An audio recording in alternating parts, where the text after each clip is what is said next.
Now that, my friends, was a Saturday of college football. Yes. Welcome in, everyone.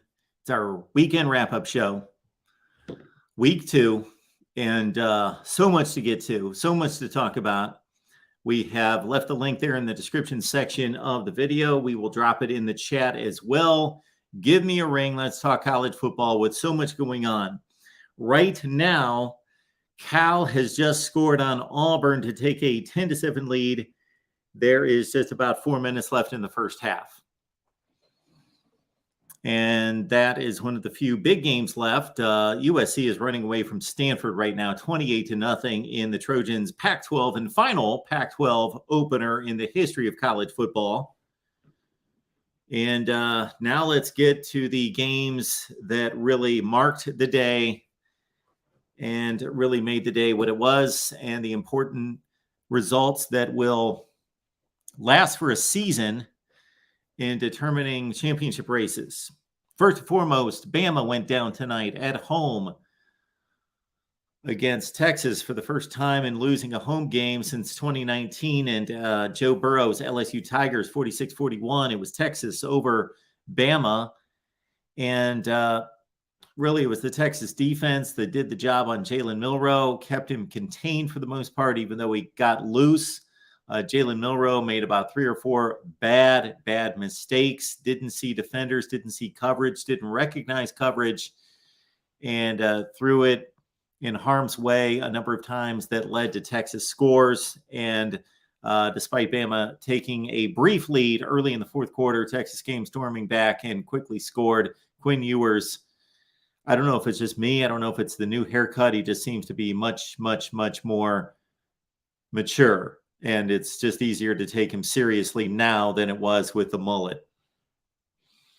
So Quinn Ewers in Texas get an enormous win. This has to be the biggest win for Texas football since out of conference, definitely since. Well, it all depends on how the rest of the season plays out. And if Texas meets expectations of at least getting to, and I got to think that it now rests on their shoulders to win the Big 12 championship, possibly get to a college football playoff. This is their biggest win since the wins that ensued that led them to a Big 12 championship game in 2018, certainly. But we're talking about national implications now that could put Texas in a just tremendous spot as they move forward. And we will talk Texas, we will talk Bama, and of course the Tide needs to get its act together. We knew it was going to be run heavy, defense heavy, and Jalen Milroe on the ground. And now it just seems to be as though what Bama needs to do is give it to the backs, let Milroe improvise on the ground, and then let him bounce away, because he throws a beautiful deep ball when he doesn't have to make a decision, or there's not an opportunity for him to be duped by the coverage, and he can just let it fly. Yes, he throws a pretty deep ball, and it's accurate. But the bad decisions or the unfortunate mistakes, more so, I think for Jalen Milroe, it's less about making a bad decision, and it's more about him just not seeing things downfield. For some quarterbacks, it's that they make a bad decision. They make a bad judgment call. With Jalen Milroe, based on the camera shots behind the offense, it just seemed like he didn't see things at times. And so Bama goes down 34-24. So this is the unfolding of the college football season. This is why we talk for months and months and months and months and months and months and months and months and months and months here, and set up all these matchups that we have talked about forever and envisioned what it was going to look like. And now we've got Texas and Bama in the books. We've got Florida State and LSU in the books. We've got a Texas A&M team that drubbed the likes of New Mexico State and maybe pretended to be something for 1 week, go to Miami, and Tyler Van Dyke ripped them apart for 3 touchdowns in the first half for 5 total touchdowns. And even though Miami botched 2 special teams plays in the first quarter to hand Texas A&M a lead, the Hurricanes were the much better football team, dominated up front, didn't really have it to completely in hand because Texas A&M kept coming back. And thanks to Connor Weigman, who I was ultra impressed with, stayed in the game. But Miami was clearly the better team. They win by 2 scores, and they notched their biggest win since, again, we've got to let the season play out to see what it amounts to. But the way it looks right now, Miami's biggest win clearly since 2017. This team today that Miami beat, despite all their issues, 5-7 last year, and apparently have not corrected many of them, is still a big win for Miami. This was the 5-7 disappointment bowl. And Miami proved that they're a cut above that now. We'll see about Texas A&M. So Miami's not defeated a team of Texas A&M's caliber since 2021, Pitt, NC State. So it's been a few years for Miami. That was a nondescript 7-5 season. And again, appreciate you all being here, and we will take your calls. Otherwise, I'm just going to march through the landscape of college football and give my thoughts on all of it. Check out my Miami Texas A&M instant analysis. It's posted right here, and also instant analysis on Deion, Travis Hunter, Shedeur Sanders, and the crew at Colorado, and another victory, this time over Colorado, not nearly as tough of one. It was a close game in Colorado, or Nebraska, certainly with quarterback play, could have stayed in the game. But in the end, the Buffs routed the Huskers. And check out my instant analysis. I think I've got some views to share there on the quarterback position at Nebraska, what Colorado could possibly do. They've got Colorado State coming up this weekend. And then they've got an intriguing back-to-back with Oregon on the road and USC at home. Speaking of Oregon, the Ducks came back to defeat Texas Tech. My upset pick of the day was right there, up by 9 in the fourth quarter, but the Ducks came back. It was a great football game. I was watching Texas, Alabama, and Oregon, Texas Tech at the same time. Those were my 2 main attractions tonight. And that game was sensational as well. Both games lived up to the billing. Unfortunately, a very bad, awful, horrendous, bad beat at the end of that game with Oregon taking home the pick 6. We'll talk about the Pac-12 conference. And what about the Pac-12 conference?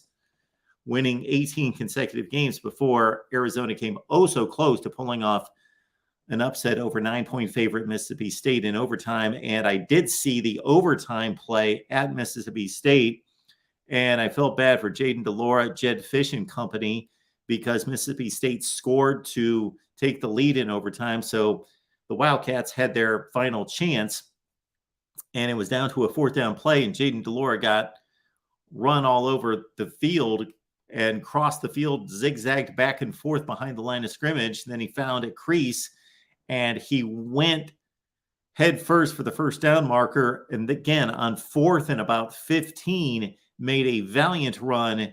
And I hate to see it come down to a measurement. He most likely was short, but man, I hate to see it come down to a measurement, but it did there. And Arizona came up just short on downs. And that would be the Pac-12's first loss, meaning that Wisconsin went down to Washington State for a second consecutive year, despite being the favorite. The Cougars dominated the first half. The Badgers came back, were close to taking a lead, but Chez Mellusi, which probably proved to be the deciding turning point of the game, down 24-22 and driving, Chez Mellusi fumbled. Washington State drove the ball down the field, capped it off with a touchdown to ice it 31-22. Let's get to your calls, and let's talk the game we all love. Jackson, how you doing tonight? I'm doing all right for tonight. How you doing, Mark? I am doing well. What's on your mind? Alabama looks sloppy tonight. 10 penalties. That's just not good. Yeah, well, they cut that back from 15 against Texas last year. Yeah. So You I can't. guess I thought that they were going to learn their lesson a little bit better than that as well. I thought after as many penalties as they left on the field at Austin last year, I thought for sure Nick Saban would clean that up and that they would not play that kind of game again. But yes, you're right. 10 penalties tonight. Yeah.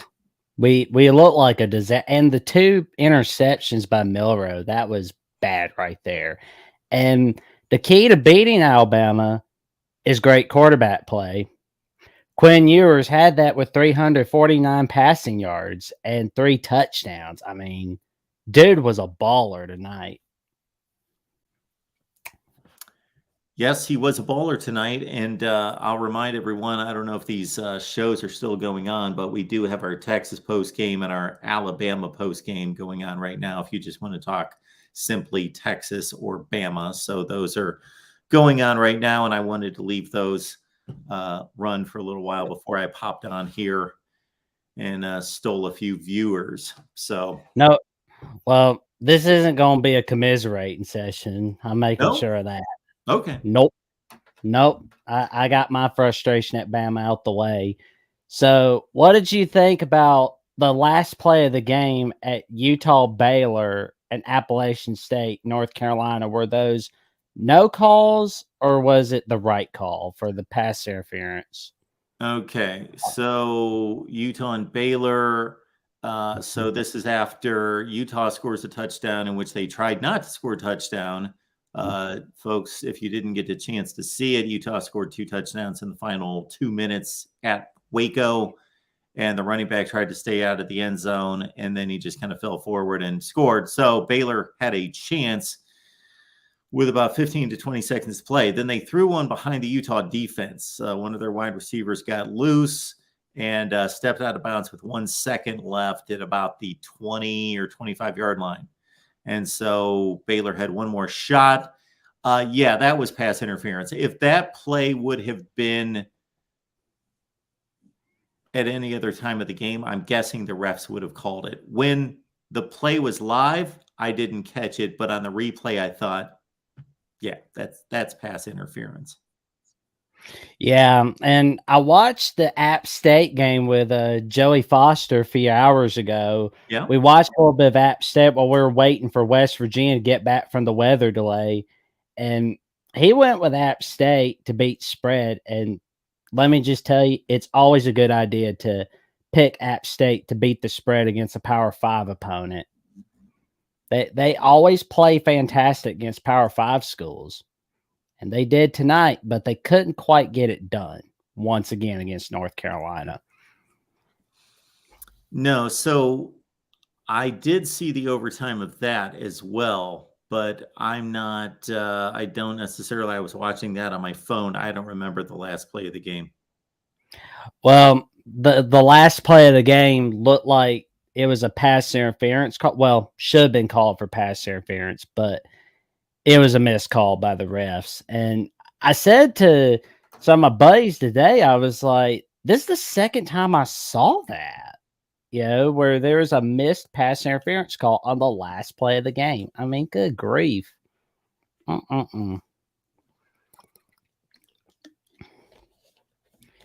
And I saw where Texas A&M wasn't doing so hot today against Miami.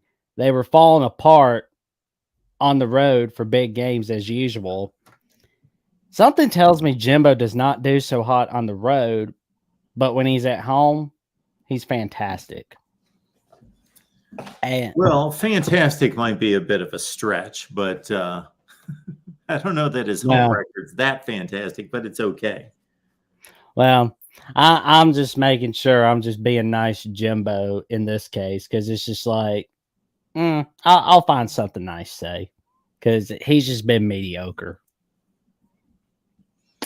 Yeah, they've got problems at Texas A&M. They gave up 48 points, and they were given 2 gifts in the first quarter, and they still couldn't take those home to a win. And 2 teams that have underachieved considerably and seem to appear to lack a lot of confidence, but Miami took the lead in that category. Mario Cristobal gets his first big win. Well, I will say, though, maybe they would have played better if they were smoking joints like they did against South Carolina last year. I'm like, you can't be getting high before a game. That's a no-no. If Saban saw that, he'd have made them run laps. He'd have been like, okay, you're running around the field 2-3 times. There's no getting high on the locker room 1 hour before kickoff. No, sir. Yeah, don't know that would fly there. No. So, but then again, there's some more college football. So I'm always excited when there's college football involved. I just hope that Auburn beats Cal, because I'm just sick of hearing that, oh, well, Cal could upset Auburn. It's like, no, they can't. They beat North Texas. That doesn't prove anything. Now, if they beat Auburn, okay, maybe that proves something. But I'm still not buying anything on Cal. They're a disaster. Yeah, well, I certainly they're only a 6-point underdog in this game. I expect Auburn to win, but I would not be surprised by Cal winning this game. I've said that all week. So not a surprising situation here with 46 seconds left in the first half, and Cal has the ball, and they're close to the red zone, and they could go up by 2 scores. Yeah. And you know what they say, anything can happen. So I'll probably watch a little bit of some of the After Dark, and then after that, get ready for this thing called bedtime. All right. Good stuff, Jackson. Thanks for the call. Thank you for having me on, Mark.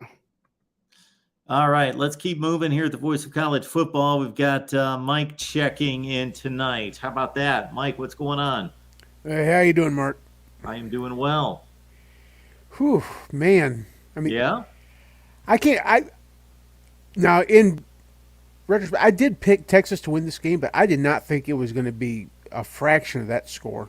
I mean, I had it like something similar to what it was last year. I can't believe all these points.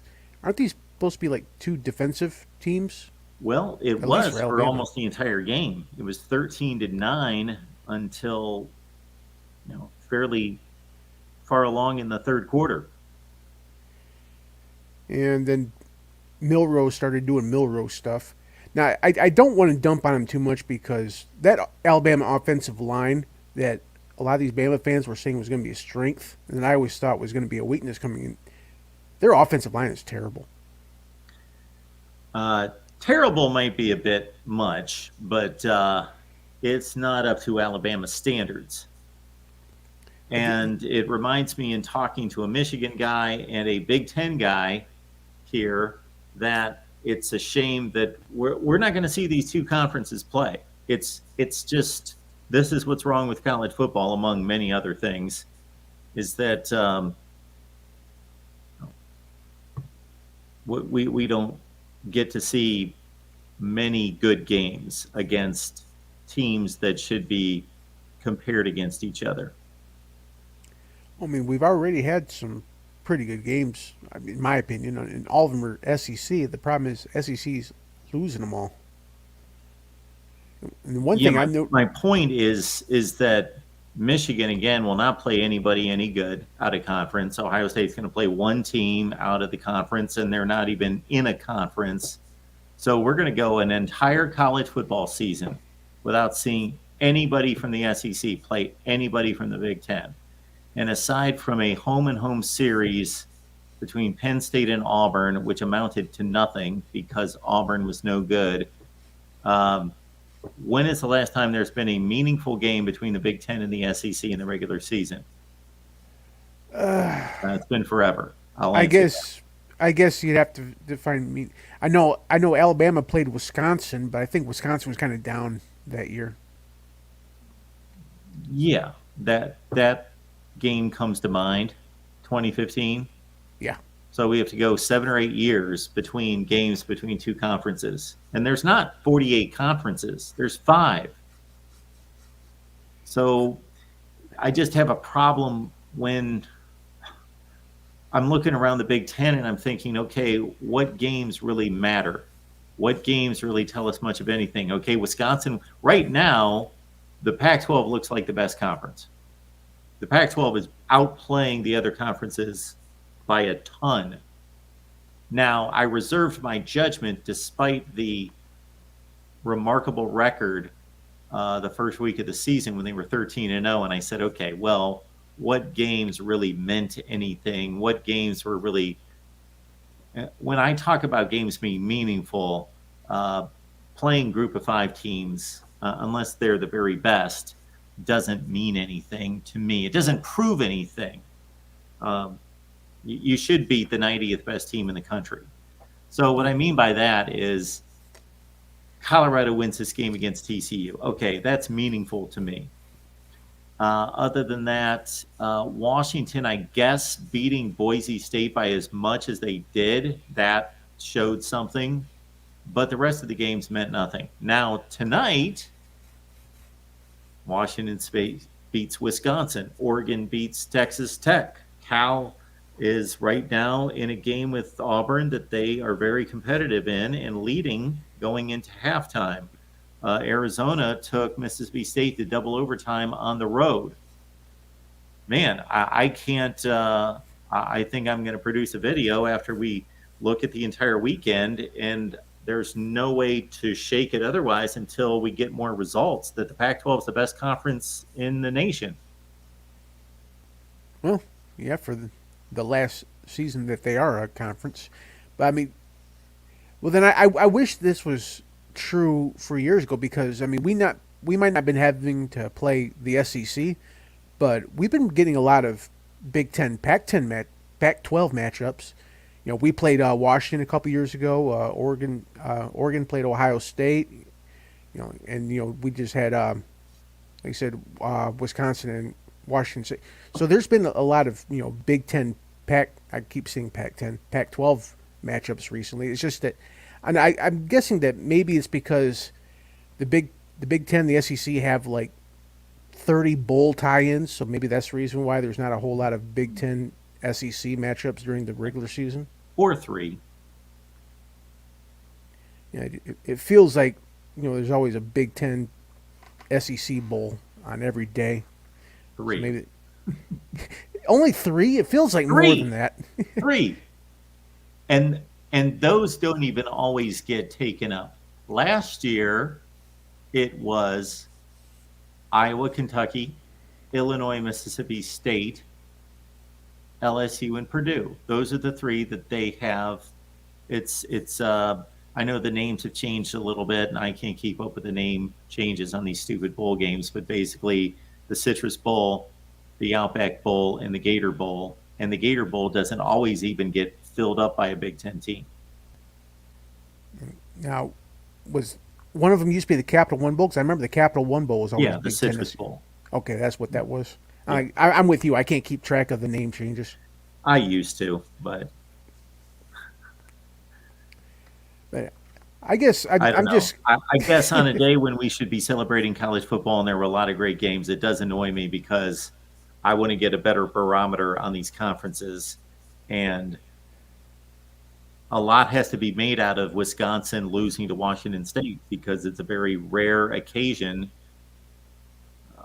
Basically, everyone in the Big Ten, we'll look at the Big Ten, everyone is playing one team out of conference, except for Michigan and except for, I believe, Indiana. No, they're playing someone. They're playing Louisville. Yeah, they play Louisville. Yeah, Michigan, I guess we kind of, it's usually kind of a one-on, one-off. I mean, because we played Washington recently. That we have this one, but then for the next 4 years, we're going to be playing either Texas or Oklahoma. So we're going to have a decent stretch of a marquee matchup out of conference. And hey, they'll be in the SEC there, so there's your Big Ten SEC matchup. Great. There should be like 6 or 8 of them. I wish there were, especially right now because the SEC is looking so down this year. They do. They look down. Now, something tells me that that's not going to last. But for right now, yes, based on the results, the SEC looks down. It might hold up because to me it looks like the real problem is that there's a lot of these teams their offensive line is gone. Like I say, Alabama's line looked terrible against Texas. LSU's looked terrible against Florida State. South Carolina gave up, what was it, like 9 sacks to arguably the worst defense in Power 5 last year. And God forbid, Utah handled Florida at the line of scrimmage. So, I mean, all these SEC teams, their offensive lines look like complete garbage.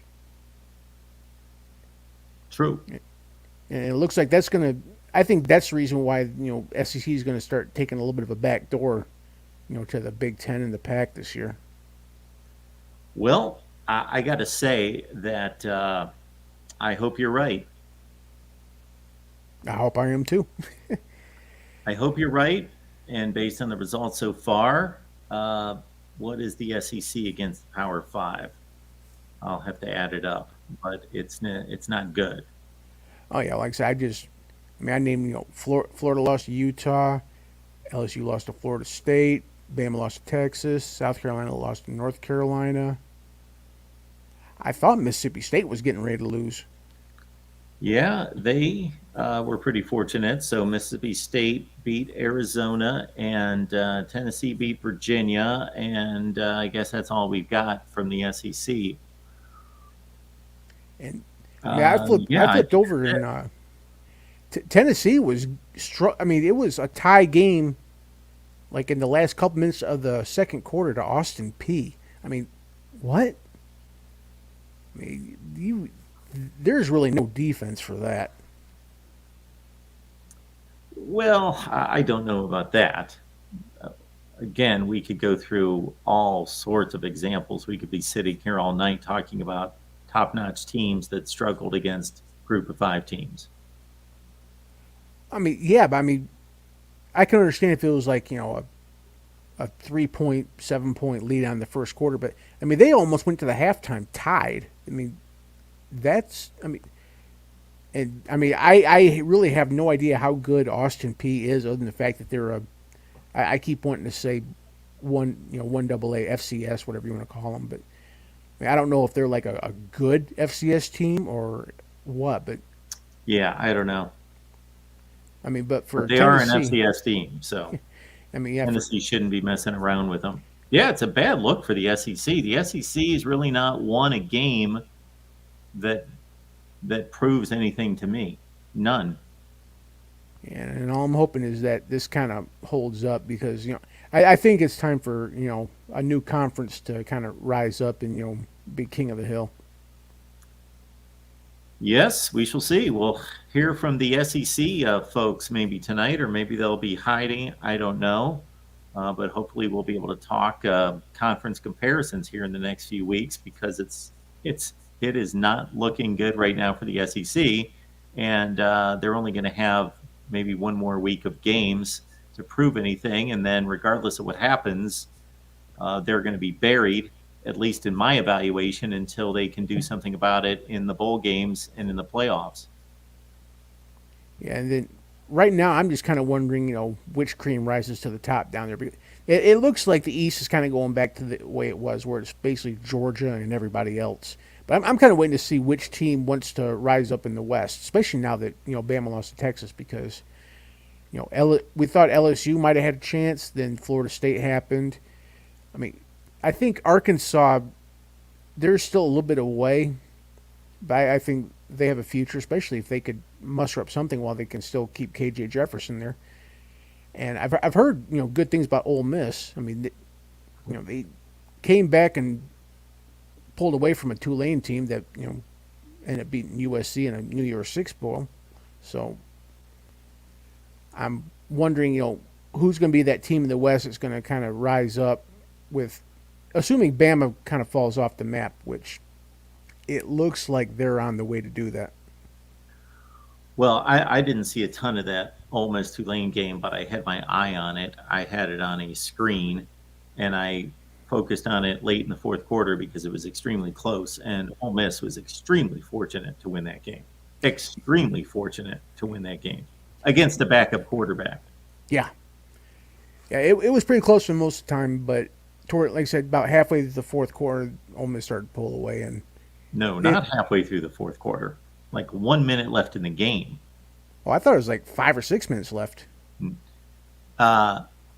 Tulane had the ball inside the Ole Miss 5 with like 90 seconds left in the game, and we're down by 4, ready to take the lead. They got pushed back. They kicked a field goal. They were down by 10. They got within 7. Anyway, Ole Miss kicks a field goal. It went back and forth. Anyway, they got some kind of garbage touchdown must have been with like 10 seconds left to widen the game. But yeah, so that's a decent win, but they should beat Tulane. Yeah, they should have beat Tulane. I thought Tulane kind of hit their high water mark last year, but I mean, I am curious to see, if they can kind of bring that magic over to 2023. But I'm going to be watching the SEC a little bit closer than usual, just to see kind of if the normal powers that be kind of rise up, because the two teams in the West that they thought were going to kind of duke it out, they both got a loss on the record second week into the season. So looks like the West is wide open. But I mean, yeah, we all know Georgia is what they are, but maybe it's just a little bit of a Schadenfreude. But I'm kind of tickled to see the SEC kind of struggle a little bit. Yeah, struggling out of conference, but in terms of the conference race, none of this has anything to do with that. Well, yeah, but the out of conference is when you kind of can tell who's who. I mean, when sure. everybody starts beating everybody else in their own Absolutely. conference, but you were talking about who's going to separate from whom in the West. Yeah. Well, nobody's played each other yet. Yeah, we're going to start getting that pretty soon. Our a little guy, bit later. J.T. Thompson is saying here that maybe the SEC doesn't make the playoffs. Oh, come on. Well, I mean, do you realize that Georgia is still in the SEC?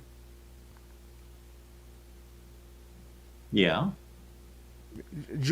I see no feasible scenario Georgia not making the playoffs. They're clearly the best team in the nation, and their schedule is horrible. They are clearly the best team in the nation. They haven't played anyone. They're clearly the best team in the nation.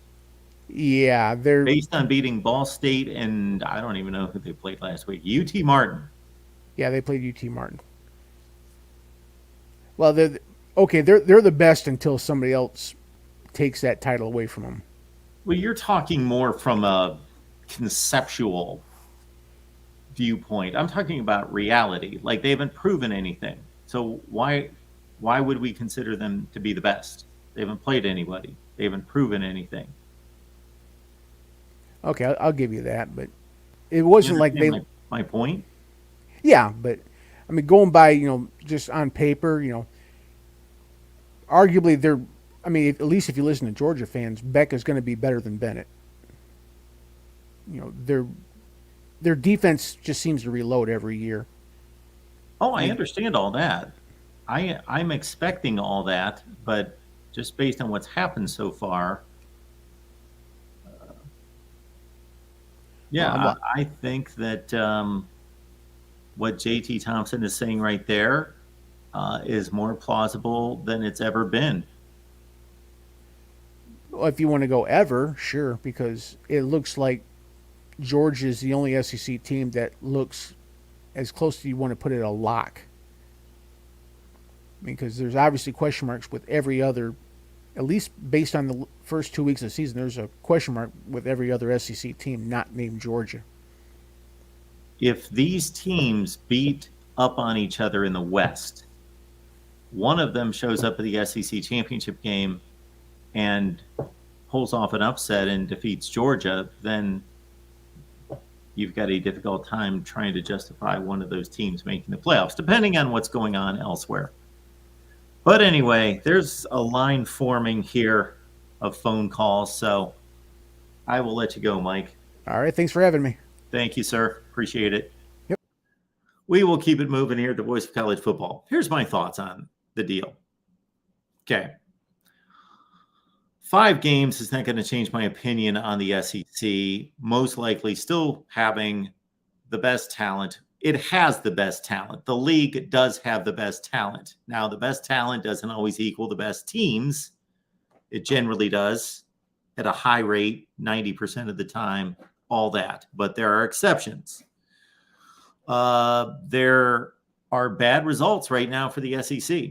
There are bad results for the SEC, top to bottom. So those results have to be taken into account. And therefore, my personal opinion and estimation on what's going to play out eventually should be different than my evaluation of these teams and these conferences, which right now there's no way the SEC is anywhere close to being the best conference in college football. It's not even, they can barely beat Tulane or barely beat Austin Peay. And there are no significant wins that I can think of from this conference thus far. I guess Tulane's the best win. And then Arizona, right? Who am I missing?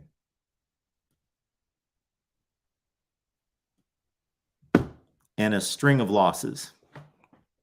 All right. Let's take our next call here at the Voice of College Football. We got Sean on the line. Hey, Mark, how's it going? I am doing just fine. How are you? Oh, not too bad. Not too bad at all. This really turned out to be kind of a fantastic day. Yeah, I thought so too. Yeah, I mean, I thought the Texas-Alabama game lived up to the hype. I mean, wasn't real dramatic at the end, but I thought the quality of play, was quite good. And the Oregon-Texas Tech showdown, that had a really weird ending. Did you see that that insane throw that Tyler Shuck made? Yes, I did. I was rather annoyed by it since I took Texas Tech in 6.5 points. Hell yeah. Well, you certain the entire game that they were going to cover the spread. Plus, I picked them to win the game outright, and I thought they were going to do that too. Well, you should have actually won the spread, because the defender for Oregon should have just gone down. The game would have been over. Yeah, he actually gave Texas Tech a chance to come back and tie the game. Yeah. Yeah. So, but no, I mean, that's an interesting result for Oregon. Oregon's supposed to be one of the powers in the Pac-12, and Texas Tech, I don't know, they're probably a second-tier team in the Big 12. And I know going on the road, and especially going to a place like Lubbock, where getting to Lubbock is absolutely a nightmare. Like, you can't. There's like, I don't know if they even have an airport there. They're way out there.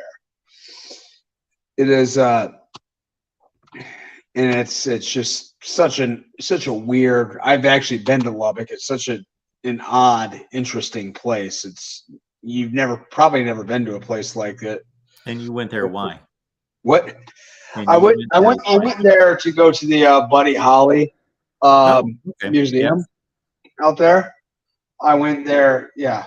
So it's been a minute since I went there, but it was, it's an odd place. It kind of feels like planet Mars in some way. I mean, it's just the terrain's so different, and just the atmosphere is strange to me. But no, what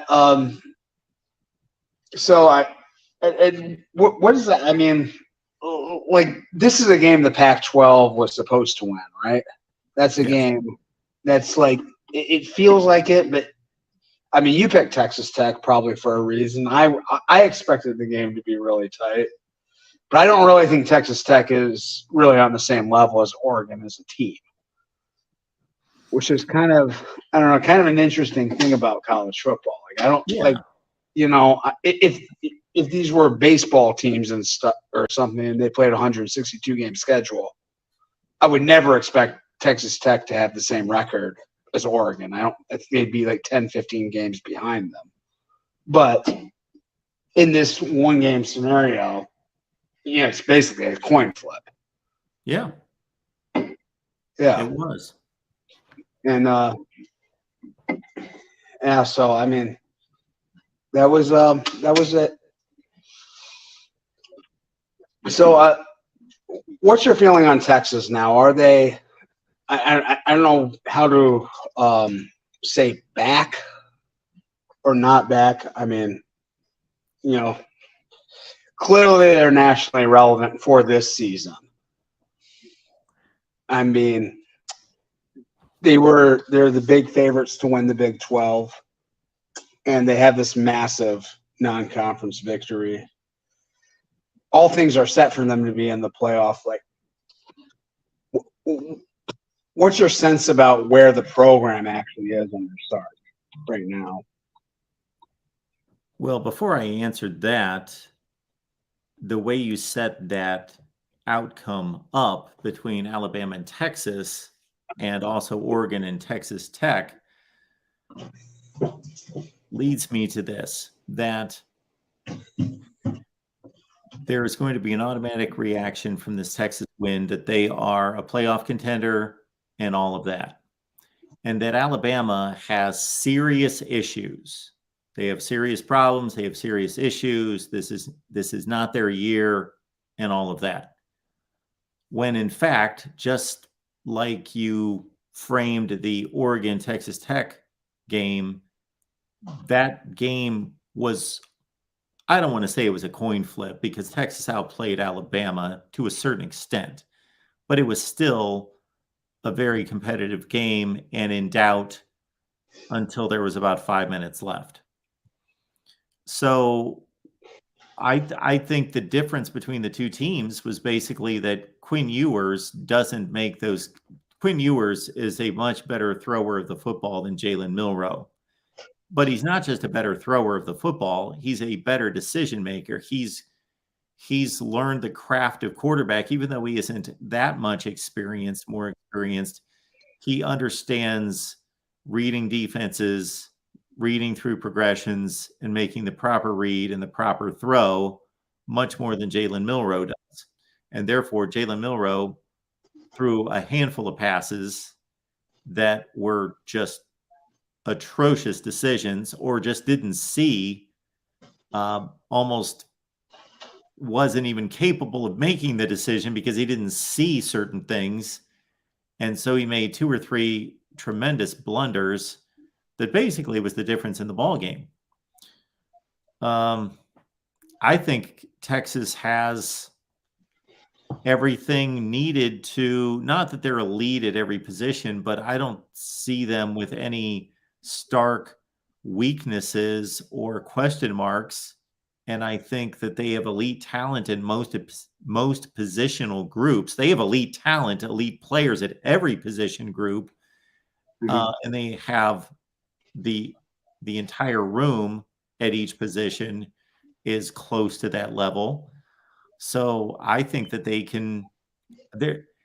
should not lose a game in the Big 12, but we know how that goes. Just like you were talking about Oregon, Texas Tech, they will find themselves in 2 or 3 or 4 games in the Big 12 that will be decided in the last 5 minutes.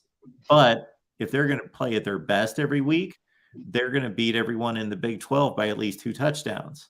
I don't expect that to happen because, again, college football is college football, and they'll have letdowns, and other teams will be up to play Texas. So I think they're a serious contender for the playoffs. After clearing this hurdle, they by far play the best team on their schedule.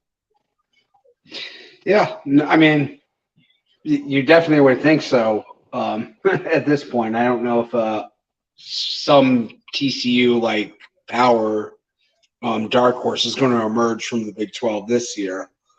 Yeah, but I mean, like that could happen, Sean. But even if that happens, that team's not as good as Alabama. No, they're not as talented. That's for sure. They won't have the personnel, the roster that Alabama has. That's definitely true. But also, like, we've seen Texas, and this is not like, I mean, I hate when people bring up like memories from like 20 years ago with entirely different staffs and stuff as evidence for what's happening today drives me crazy. But we've seen under Sark this team really kind of fall flat on their face, underachieve, and have like embarrassing moments. Yes. Recently, I mean, I don't know. I mean, like there might be some reasonable fear that can happen a couple of times this season, and it might be enough to sabotage any sort of. I mean, it's a great night for Texas fans, and it's probably the best win they've had in over a decade. Probably the best night for Texas football since I don't know, like 2009 maybe. Sure. Yeah. Think about it this way. Yeah. If you take Quinn Ewers, the Quinn Ewers who played the first quarter in a game that Texas eventually led until the final second of the game and lost on a walk-off field goal, but Quinn Ewers played one quarter. And so now Quinn Ewers was able to play the entire game, number one. Mm-hmm. Number two, you replace Bryce Young, who was arguably the best quarterback in the nation, with Jalen Milroe, who's the 30th best quarterback in the country. I don't know that there's that much difference between the two teams otherwise. No, but Alabama, I mean, Alabama was really close to being undefeated during the regular season. And like the difference between an Alabama and the Texas over the past like decade has been a level of mental toughness and a level of discipline. I mean, not saying Texas has gotten the same talent as Alabama. They haven't, but it hasn't been. I mean, they have no right to be as average as they've been for as long as they've been.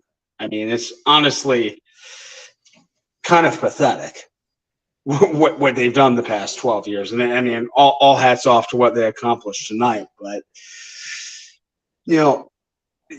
there seems to be like good reason to fear. Yeah.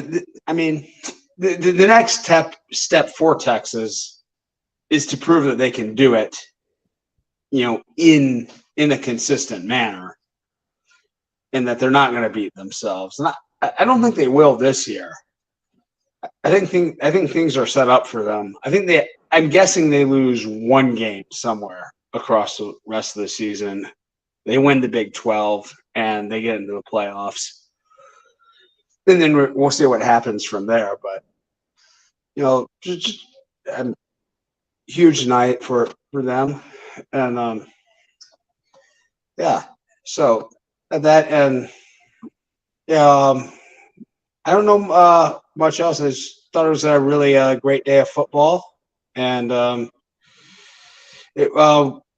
I haven't even looked ahead to the next week's schedule. We have anything major coming up next week? I can't think of anything offhand, but I'm sure there are. Yeah. We'll get to it at some point. We got 6 days to do that. So awesome. We'll give it a look. All right. I know you've got a deep line right now, Mark. I'll check out. Have a great night. Thank you, Sean. Appreciate it. Take care. Yeah. You replace Bryce Young with Jalen Milroe, and you keep Quinn Ewers on the field for 4 quarters instead of 1. And I think that's the result of what we just saw. I don't think Alabama's anywhere close to being as bad as I'm guessing some people are depicting them to be right now. They're one of the 5 to 7 best teams in the country, minimum. That's what they were tonight. Maybe at their, I'm not going to say that they were at their worst because that's taking something away from Texas. I didn't mean it that way.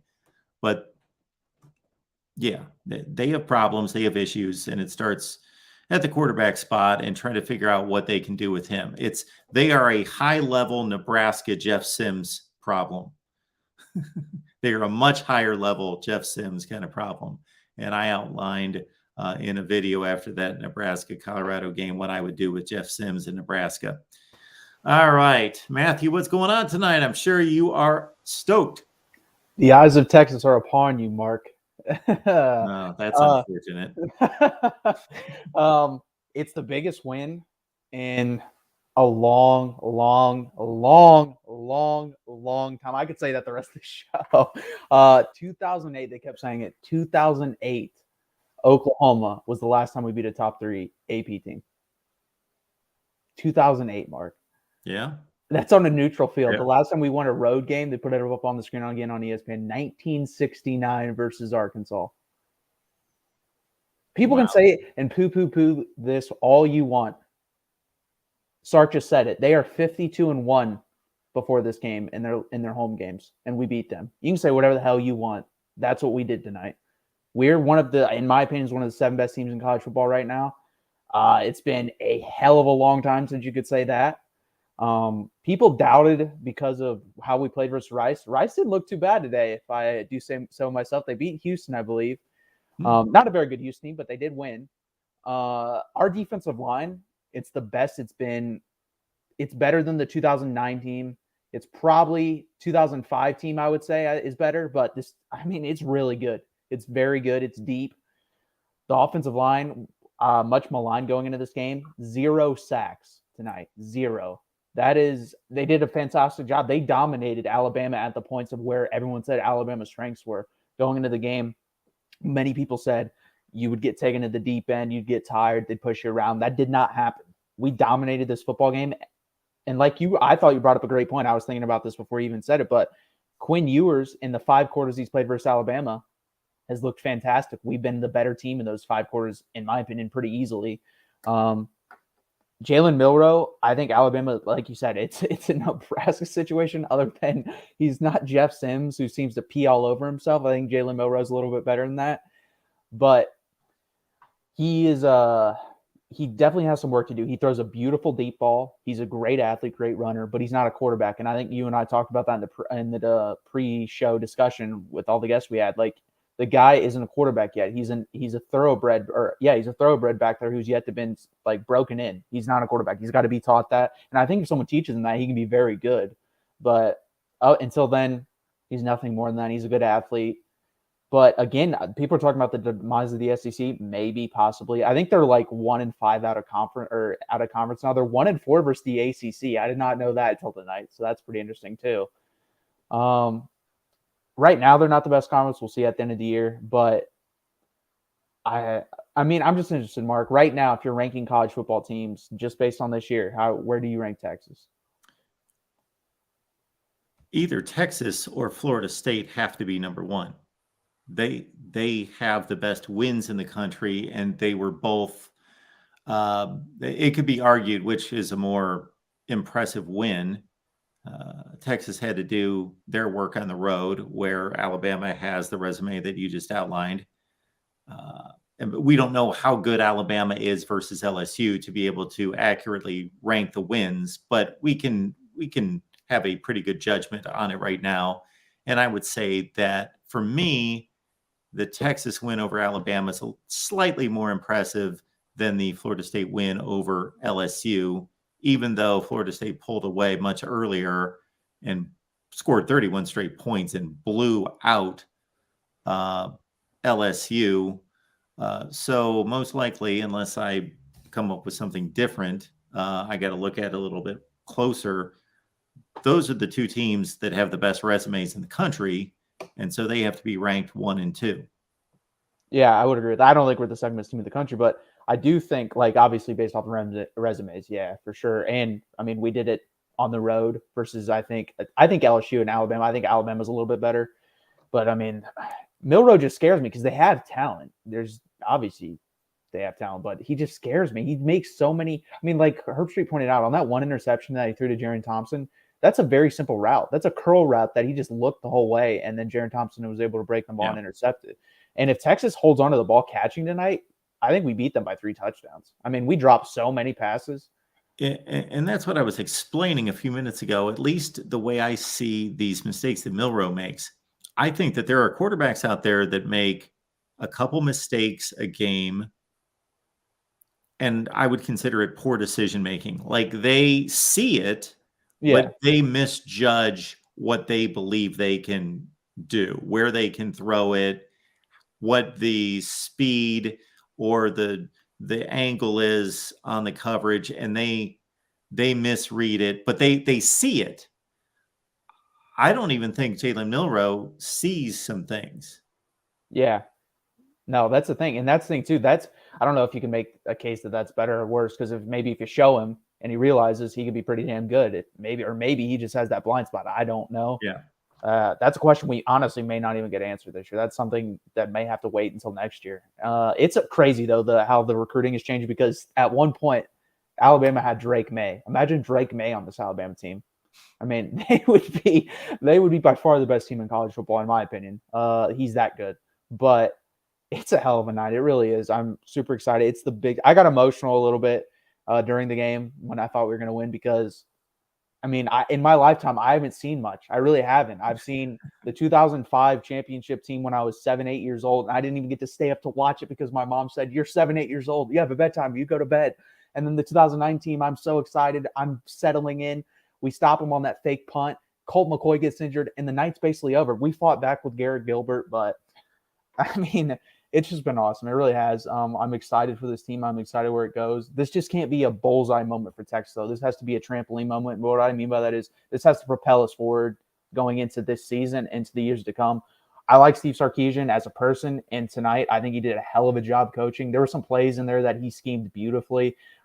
Just need to catch the ball a little bit better with the guys, but overall, I'm not going to complain. Tonight's the night to celebrate. I know I've seen Texas Twitter, and they're going to go back to Texas tonight, light the tower, have a student gathering. So it's going to be really fun down in Austin tonight, and it's just awesome to see. It really is.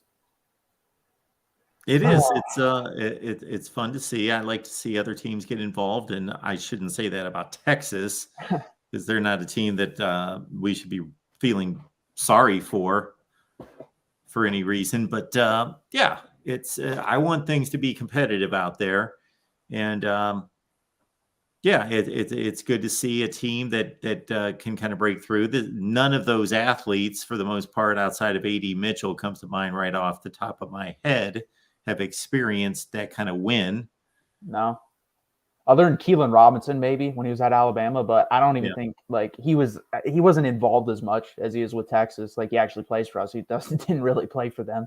But yeah, A.D. Mitchell was huge tonight too. He was fantastic. Overall, like, I thought the wide receivers, other than a couple drops, played really well. But you're right, Mark. Like, we should run through the Big 12. And if we lose one, I'm fine with that. But we have to make the college football playoff now. We have to. Like, with the talent we have, how the Big 12's setting up. All our games are at home, by the way, too. Like, other than Iowa State and TCU, and no offense to Iowa State, Texas would literally have to have all their players would have to get sick and just puke on the field for them to beat us. Like, that's how bad they're not good. TCU, maybe that'd be hard to see, but maybe. Kansas obviously scares the hell out of me with Jalen Daniels, but we have so much more talent than everyone else. Just play to the standard and you'll be good. But I'm not going to get ahead of myself. We have Wyoming next week at home, so that'll be a fun game. That's really all I have, Mark.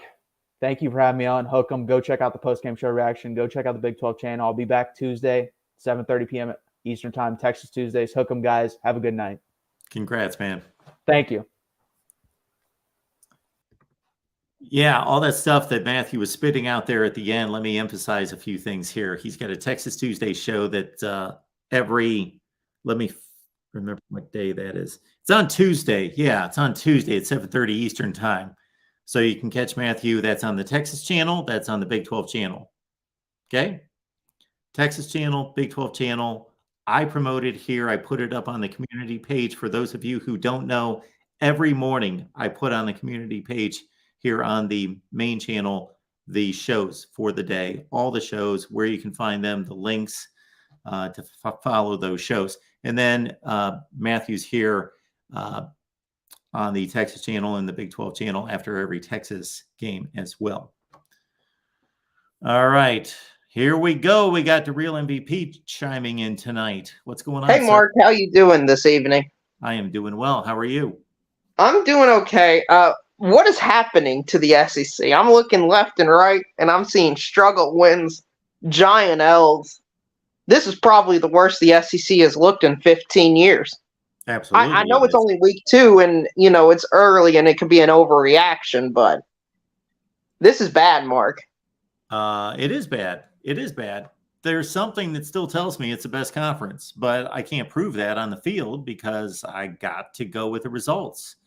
And college football being what it is, it's not like we can say, okay, LSU is going to go out there and they're going to play Michigan and they're going to play Texas and they're going to go play USC and they're going to play all these games. So then we can say, oh, LSU went 6-2 against all those really good teams.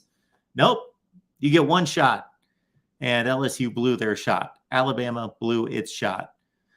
Ole Miss almost blew it against Tulane, but they did win that game. I don't need to go through all of them. South Carolina lost to North Carolina. The league has won 2 Power 5 games against Arizona and Virginia.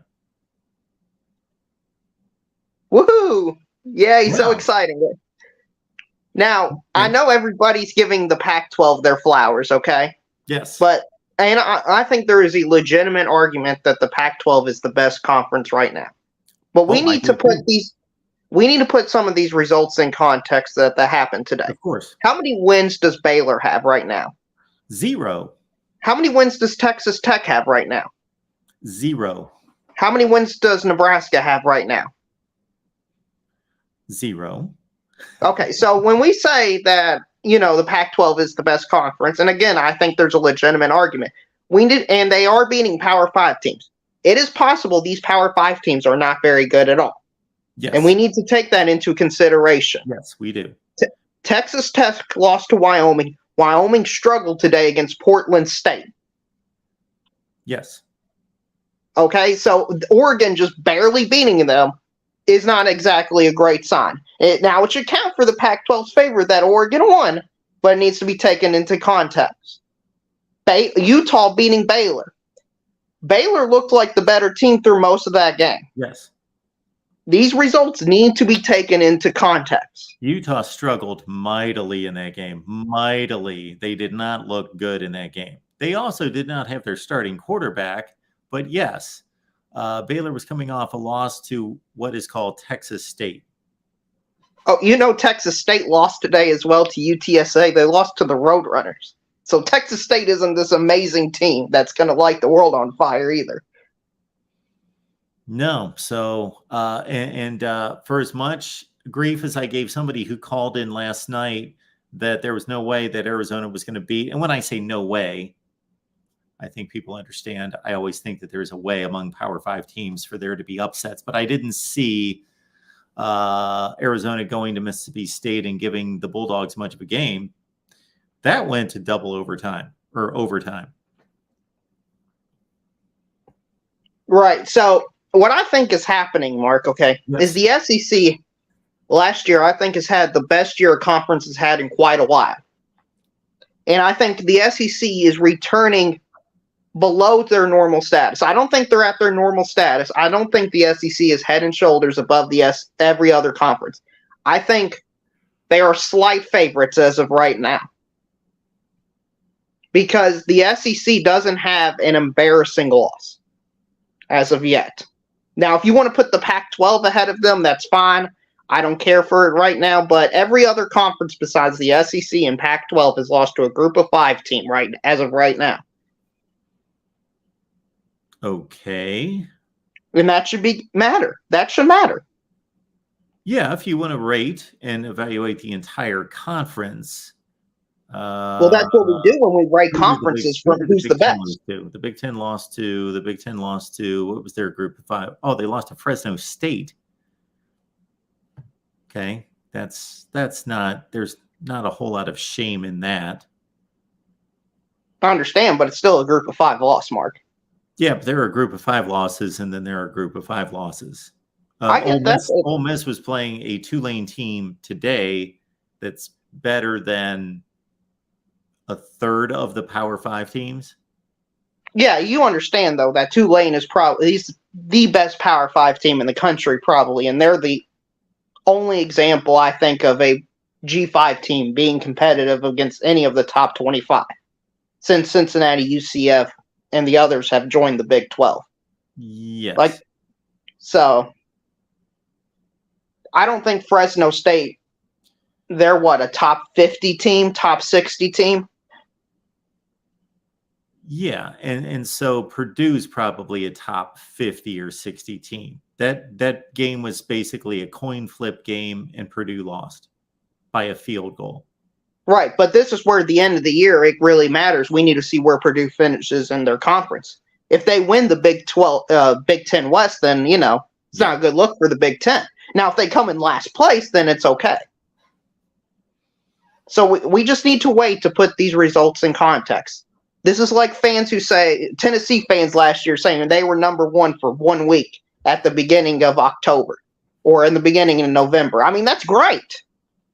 But that's not what people really care about. It's what you do at the end of the year. Next week is going to be one of the last weeks where there are a lot of non-conference games. So let me find next week's schedule. And this is what we've got. We've got, okay, Power 5 matchups. Virginia, ACC, Maryland, Big 10. We have Kansas State, Big 12, Missouri, SEC. We have Louisville, ACC, Indiana, Big 10.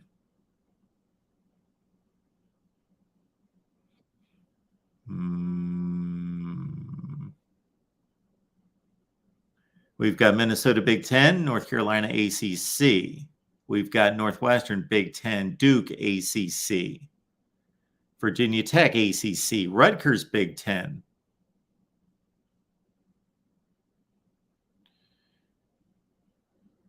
And that appears to be just about. We've got Georgia Tech, ACC, Ole Miss, SEC, BYU, Big 12, Arkansas, SEC, Syracuse, ACC, Purdue, Big 10, Pitt, ACC, West Virginia, Big 12.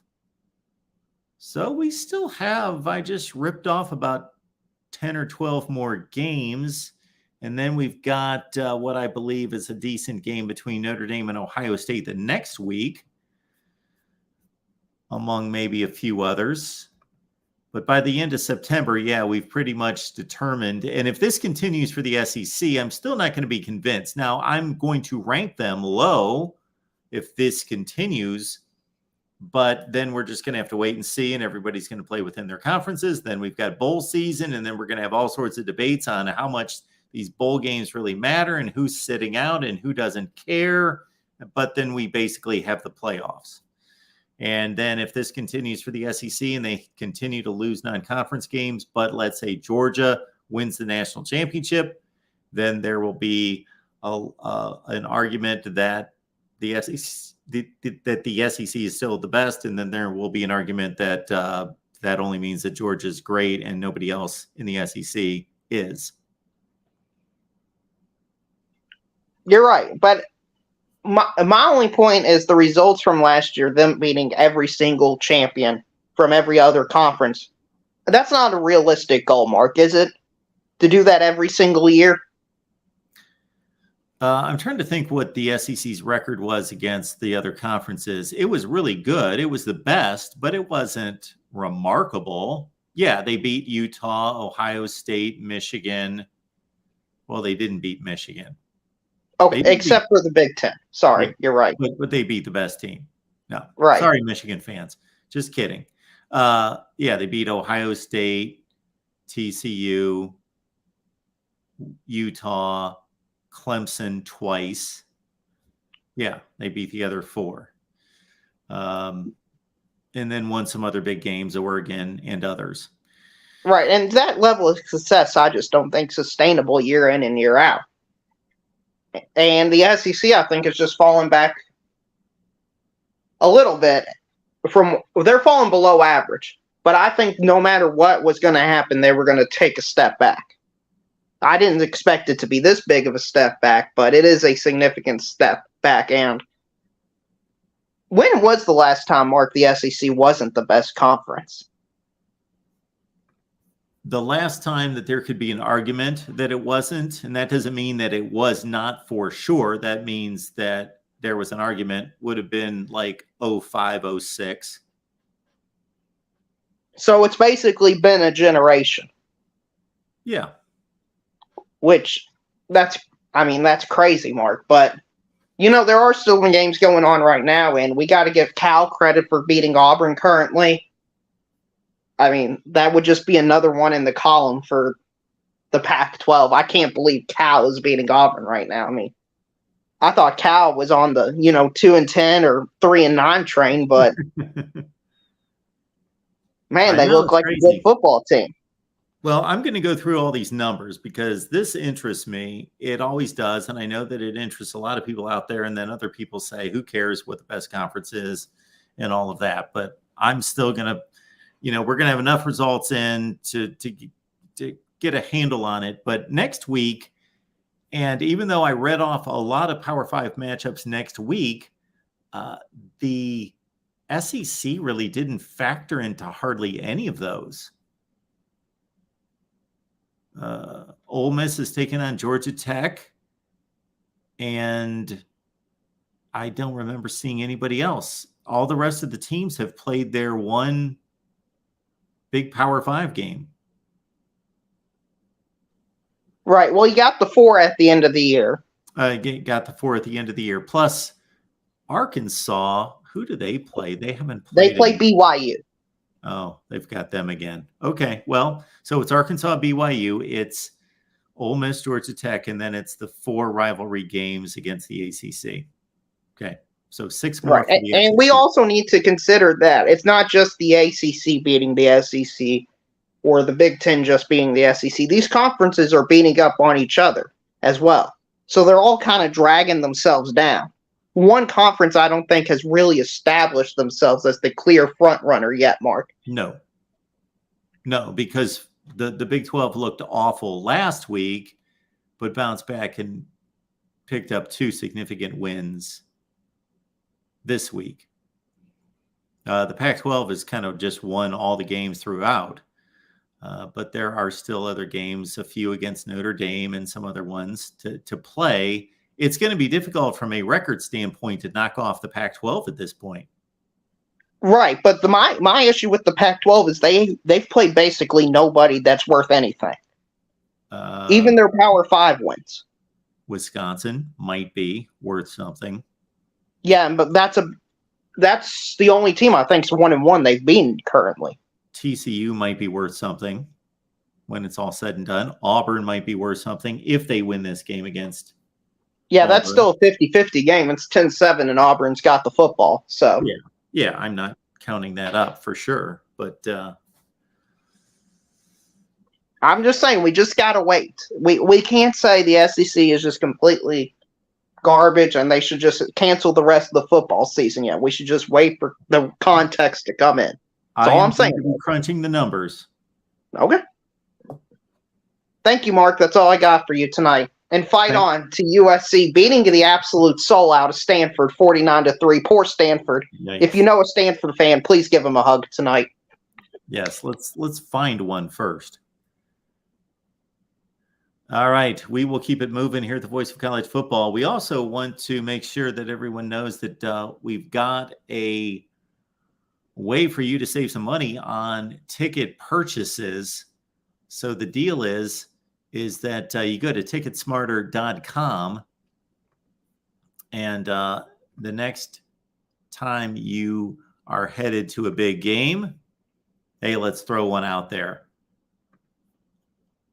Ohio State, Notre Dame in 2 weeks. There you go. If you're going to spend $100, then you save 10 if you use the promo code BIG. You spend at least $300, use the promo code BIG20 to save $20 off your order of at least $300 at ticketsmarter.com. Great technology. It's safe and secure, and it provides the most competitive pricing on the secondary market. TicketSmarter is safe and guaranteed. Yes, please use the promo codes again, BIG, to save $10 on at least $100 purchase or $20 off an order of at least $300. Ticket Smarter. All right, let's keep it rolling here at the Voice of College Football. We got our Michigan guy on the line. Hey, man, what's up, man? I watched that Alabama game, man, and Milroe's giving me flashbacks of Milton at Michigan. Pretty much.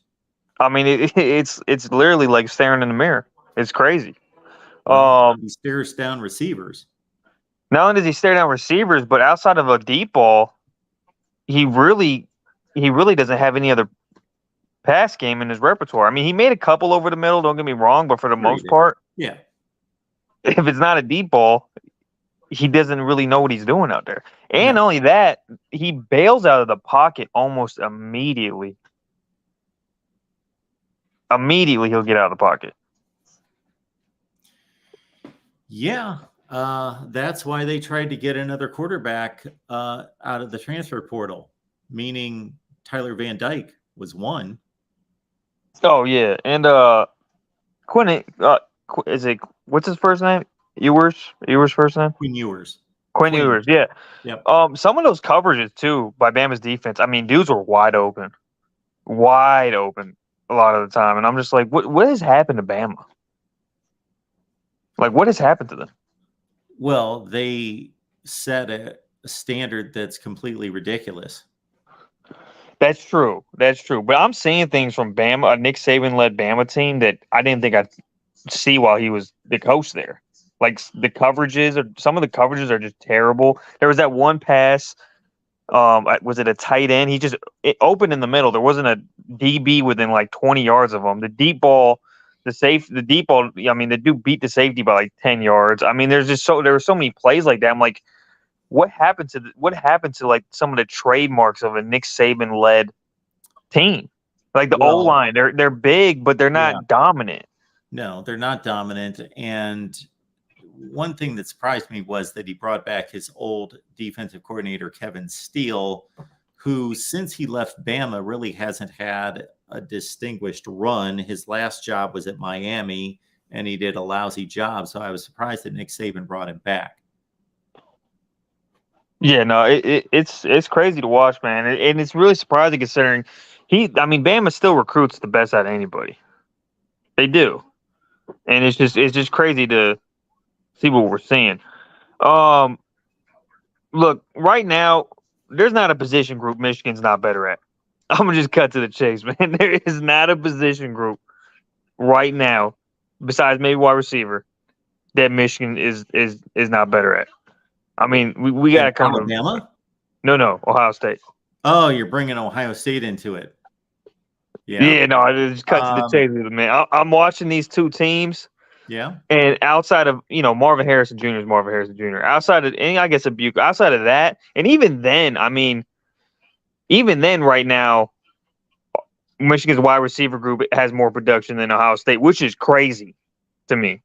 Absolutely wild. Now, don't get me wrong. They're still playing trash. Like that's always a factor. But I'm just looking at two teams, and D-line is to me, I'm watching way better than Ohio State's D-line. I mean, Ohio State's D-line today got pushed around. I mean, let's be real. They got pushed around today.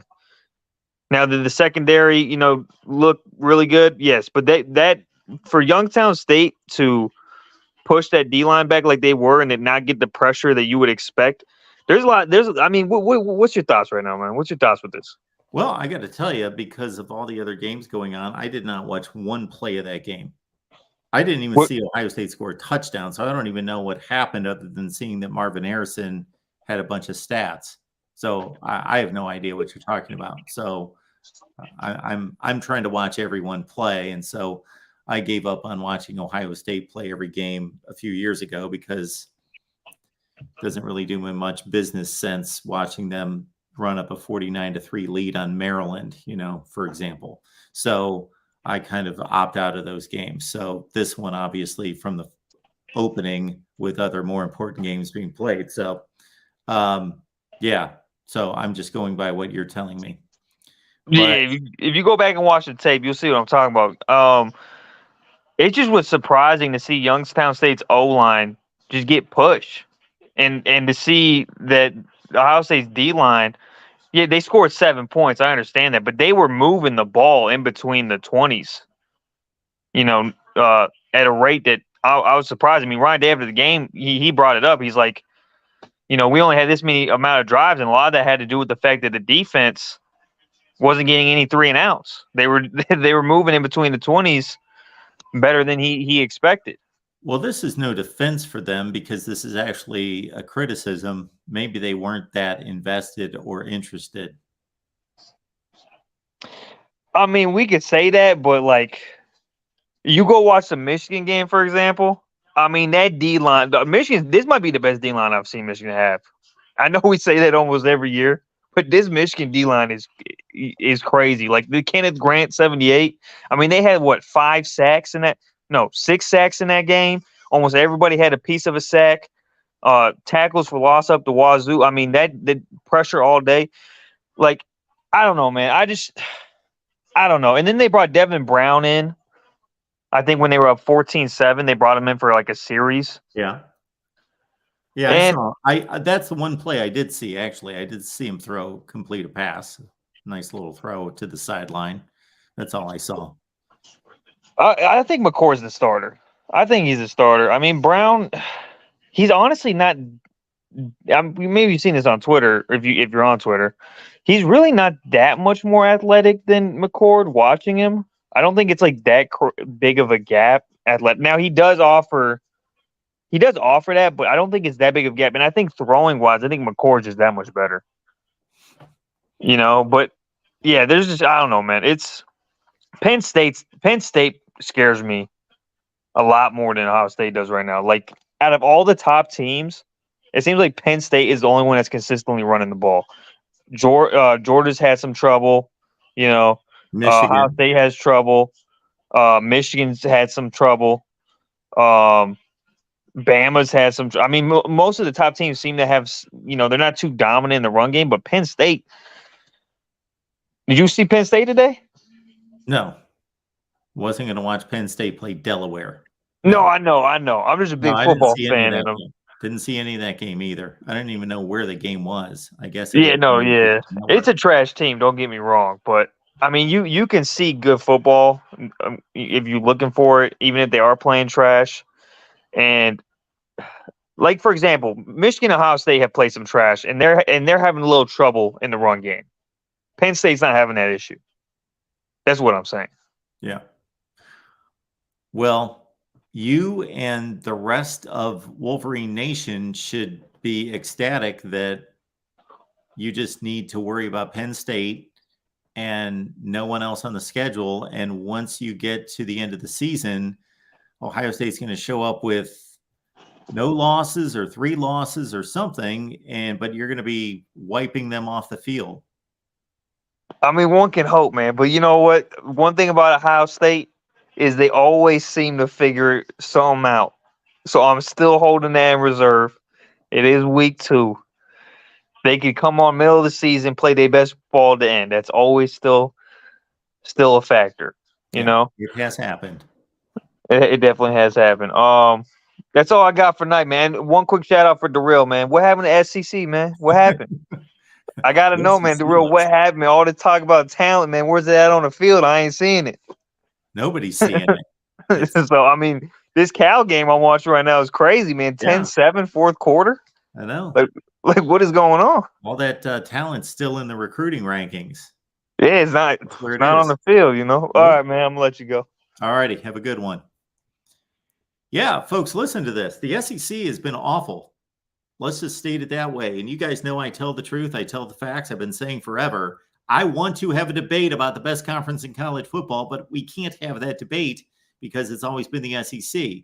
And I've tried to be I bring forth the numbers. I bring forth the logic. I put the numbers into context, which is the most important thing, because if you throw the numbers out there and you really don't put it into context, it would be one thing if everyone played everyone. If it was a baseball season, that would be different. Then the numbers would just tell you everything, because Ohio State would have played Alabama, LSU, Arkansas, Ole Miss, and Michigan played all of them. But that doesn't happen. They play one team, and then they get to a bowl game and they play another one. And then you got to kind of question what was the context of that game and how important was it? And then we look at the playoffs and we know what the playoffs have been. Now, Auburn just got a big sack all the way down to the 28-yard line. Auburn is down 10-7, and Cal is threatening in this game. And I got to think Auburn's got as many fans at this game as Cal does. Now we've got a 4th down, and that most likely pushed Cal, unless they've got a great field goal kicker, out of field goal range. But we'll see. Maybe not. They're at the 25. Yeah, they're going to take a shot here. There's 11 minutes left in the fourth quarter. All right, let's take our next call. We got our buddy Michael on the line. Michael, what's going on? Hello, Michael. Going once, going twice. Hey, Mark. There he is. Sorry Michael, about that. I'm still drying out from the monsoon in Blacksburg today. Oh, you went to the ball game? No, it's a figure of speech. There was a 5-hour delay. I know that. Yeah, it was just a figure of speech and stuff like that. No, that was a good game and stuff like that. I like how Purdue jumped out first and then also missed when Virginia Tech came back. I thought, oh, here we go again. It's going to be a repeat of last week. But I got to give Purdue credit in the second half. They just slammed the door on the Hokies today. I see that. And stuff like that. But no, I just wanted to say I didn't know what games you got to watch today yourself. Well, At noon, I watched Notre Dame and NC State. That was my priority, but I also was watching Nebraska, Colorado, and I had an eye on Baylor and Utah. And so when that got interesting, that took over. And of course, Notre Dame and NC State, they had a lengthy delay, so that game went on forever. And then we moved into 3:30, and I was watching. What was I watching?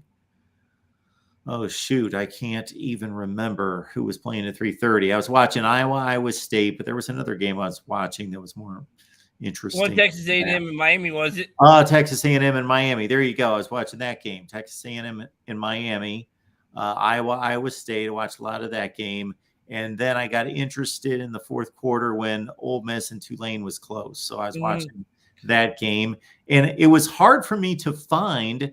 I kept looking for the Purdue Virginia Tech game. It ended up going to watch ESPN, or basically ESPN. So it was always it was in delay, and so then by the time it came back, they moved on to the next game, and I couldn't get it. Speaking of good, go ahead, Mark. Sorry. And then I was just going to say the two games that I really wanted to see tonight were Alabama, Texas, and Oregon, Texas Tech. And then I got interested a little bit in Wisconsin and Washington State. Yeah, because that looked like that was a bit. But hey, I gotta ask you, just what is it with Appalachian State and Power 5 teams? That's a great question. Well, the one thing we got to consider is that every coach, recent coach of Appalachian State, has turned out to be then a Power 5 coach. They've moved on to the Power 5. Scott Satterfield went to Louisville. And we've got Eli Drinkwitz, who then went to Missouri. So the coaching has obviously been good. But you're right. I'm looking at I'm pulling up the last few years of App State scores here. And, they only lost to North Carolina today in overtime. They lost to North Carolina last year by 2. They beat A&M last year by a field goal. 2 years ago, I remember this game. Had they not dropped a pass in the red zone, they probably would have kicked a field goal to beat Miami. They lost to Miami by 2. The year before, well, that was the COVID year, so they didn't play anyone outside the Sun Belt. But the year before that, they beat North Carolina by a field goal. In 2018, they took Penn State to overtime. You're right. Yeah, I know. Yeah, another thing I'm trying to figure out, because it looked like the Miami Texas A&M game was going back and forth. When did Miami start to pull away? Mid third quarter, they held Texas A&M inside the 5 to a field goal, and then they returned the next kickoff 98 yards for a touchdown to go up 28-20. And then they scored again to make it 31-20. They just started tacking on. Yep. Can Jeff Sims get any worse than he is right now? Is he the worst quarterback in Power 5 right now? The interception that he threw right before halftime, that was wrong in so many ways. And it wasn't even a pass in which he was back in the pocket and had to go through progressions and reads. He was rolling right, and he could clearly see that there was a guy right between, number one, the receiver was covered. But in addition to that, there was a linebacker between the throw and the receiver. And so, number one, he stares down the receiver forever. Number two, he totally ignores the guy standing right in front of him.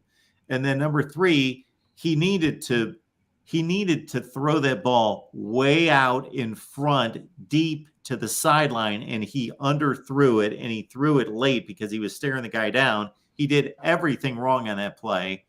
I don't know that I've ever seen a quarterback, because usually we see quarterbacks because they're great athletes. They're used to handling the ball constantly. They've lived with a football in their hands. That these quarterbacks are usually like one-handing these snaps. If there's a bad snap, they'll pluck it out of the air. He had two snaps that would have hit him right between the numbers, and he dropped both of them. Mm-hmm. He called for a snap that hit the motion man. Yeah, he called for the snap at the wrong time. It was. I think that was more on the center, or was that the wrong snap? He called for the wrong snap at the count. I thought that might have been on the center. It is possible that it was on the center. You're right. It could have been. We don't know. But who had a more dumber interception, Jeff Sims, or Jalen Milroe? Jeff Sims. I just think Jalen Milroe just didn't even see that player, that linebacker. All right. I don't know if you guys had a chance to see the Purdue game from last weekend. Maybe you can see, but I was going to say, I got to be impressed. Yeah, it's Fresno State and Virginia Tech, but I got to be impressed. Purdue has no turnover yet on the offensive side of the ball yet this year. Oh, good for them. Yeah, but I just wondering what Syracuse – I don't know if you see what Syracuse did tonight, but that's who we got next week. Who did Syracuse play? I can't remember. Was it a conference game tonight? I can't remember. I think they played one of the MAC Michigan teams, didn't they? I can't remember. While you look it up, how bad of a loss was that for Houston tonight? What about Houston? How bad of a loss was that? Well, they lost to Texas State, right? No, they lost to Rice in overtime. Oh, they lost to Rice. Yeah. They shouldn't lose to Rice. They're in the Big 12 now. They play with the big boys. They shouldn't lose to Rice, but they did. Is it a bad loss? They're probably one of the three worst teams in the Big 12. So, I thought they were still in conference until next season. So they're in the Big 12 now this year. Yes. Okay. Syracuse beat Western Michigan 48-7. Okay, and hopefully they can get their revenge, and at least maybe not melt down like they did last year up in Syracuse next Saturday night. Well, I think you and I talked about this during the offseason, that if Purdue won 2 out of these 3 non-conference games, that would be a good showing. Mm-hmm. True, and stuff like that. All right, I know you got other callers on the line and stuff like that. I just can't wait for the top 25 to come out around 2 o'clock tomorrow. Oh, yeah. Yes, I will be working on it. It gets more complicated by the week, so I got to figure out 2 games now. Got to look at everybody's two games that they've played. So. Yeah, and when do you think? Yeah, I know. Well, I think I forgot. Colorado say next week. Yes. If they go 3-0 and stuff like that, when is people going to start taking them seriously? You think? What people aren't taking them seriously? No, I mean, because some saying it's just like a fluke reaction right now. When they get into the Pac-12, it's going to come back down to earth and stuff. Well, they're going to play better teams in the Pac-12, sure. Mm-hmm. But I think, are they for real? Yeah, I think they're a legitimate team that has to be taken seriously. I think they're probably, my estimation right now, I think they're one of the top 35 or 40 teams in the country. Mm-hmm. That's what I'm thinking also. And yeah, I think there's going to be some shootouts this year to where they might steal a few wins and stuff in the Pac-12 themselves that they're unexpected, but we shall see. All right, like the Real said, if you know a Stanford fan, give them a hug right now because they probably can eat. I think it's like, 56-3 now? Yeah. All right. Something like that. I don't know what it is. All right, Mark, thanks for taking my call, man. I'll catch you the next Monday for the Big Ten show, Monday night, 7 o'clock, right? That's right, 6 o'clock. Oh, so you do it for an hour, then John does it for the next 2 I hours? do it for 2. I do it for 2. John does it for 2. All right, fair enough. Thanks, 4 sir. hours. All right. Thanks, Michael. All right, let's blast through some of these super chats. We appreciate these so much. Matt, thank you for that. Pac-2, Oregon State and Washington State 4-0 with wins over most notably Wisconsin. Of course, the other wins, not anything great. Who did Oregon State beat tonight? Somebody lousy. So yes, good call there, Matt, that the two teams that get kicked from the Pac-12 are 4-0. I have stated a number of times, and maybe I should just leave these two helmets up here, that between Washington State and I don't know where the other helmet is for Oregon State, between Washington State and Oregon State, first of all, I should leave these helmets in honor of them getting kicked to the curb by the Pac-12. I should leave them out front. And number two, that's what I'm rooting for. I'm rooting for a Pac-12 championship game between Washington State and Oregon State. That's what I want to see. Yes. All right, next up. Oh, look at this. Elvis Nation's here in the building. Everybody check out Elvis Nation. It's a great channel, phenomenal channel. And who knows who could just show up at Elvis Nation. Wink, wink. Thanks for serving as my fall Saturday night staple. Great analysis as always. Thank you so much, sir. Appreciate you. Lemansky. As sun sets in Ames, Iowa, Coach Kirk celebrates his 200th win, and Coach Parker watches another pick six catch an elite from the Hawkeyes at the Storm podcast with Mark next Tuesday. Lemansky, that is very kind of you. Yes, the Hawkeyes survived a bit of a scare late. They had a comfortable lead at 20-3, and that's when I kind of tuned out. I still had it on, but I kind of tuned out. Didn't pay much attention, and the mighty Cyclones actually put together a drive, scored a touchdown, put together a field goal. We're within 7, but Iowa's running game and their newfound running back there, Patterson, salted the game away. And Lemansky, thank you so much for that. Yes, our buddy Corey Brada from the Hawkeye of the Storm, who's probably doing a post-game, probably has already concluded the post-game because Corey obviously does the post-game directly after the game, so that would have been many hours ago. However, he was at the game, and so I know that the post-game was going to be delayed considerably tonight. I don't know when they put that together. Auburn has scored with, I'm guessing, about a minute on the clock against Cal to take a 13-10 lead. No, 6:31 left in the game. 6:31, plenty of time there. Auburn leads 13-10 with the PAT pending. But thank you so much for that, Lemansky. Corey and I get together every Tuesday on the Iowa show. Even if you're not a Hawkeyes fan, just join us once. Just try it one time. We have a great time talking Hawkeyes football, the Big Ten, and sometimes the national scene over on our Iowa channel with Corey every Tuesday at 5:30 Eastern, 4:30 where it counts. They're in Iowa, in the heartland. John, and I never get this straight on the back end of your name there. Is it John Teal? Are those I's or L's? John Teal? Nebraska wishes they could have a do-over and hire Prime. You know, that was rumored, and I don't know where that came from. I don't know if that rumor was substantiated as actually being a legitimate conversation between the two parties or not. But I know it was being talked about. Well, let's be kind of Matt Rule. Let's focus more on what Deion Sanders is accomplishing and Matt Rule knowing that there's a lot that needs to be changed at Nebraska. I will say this for Nebraska.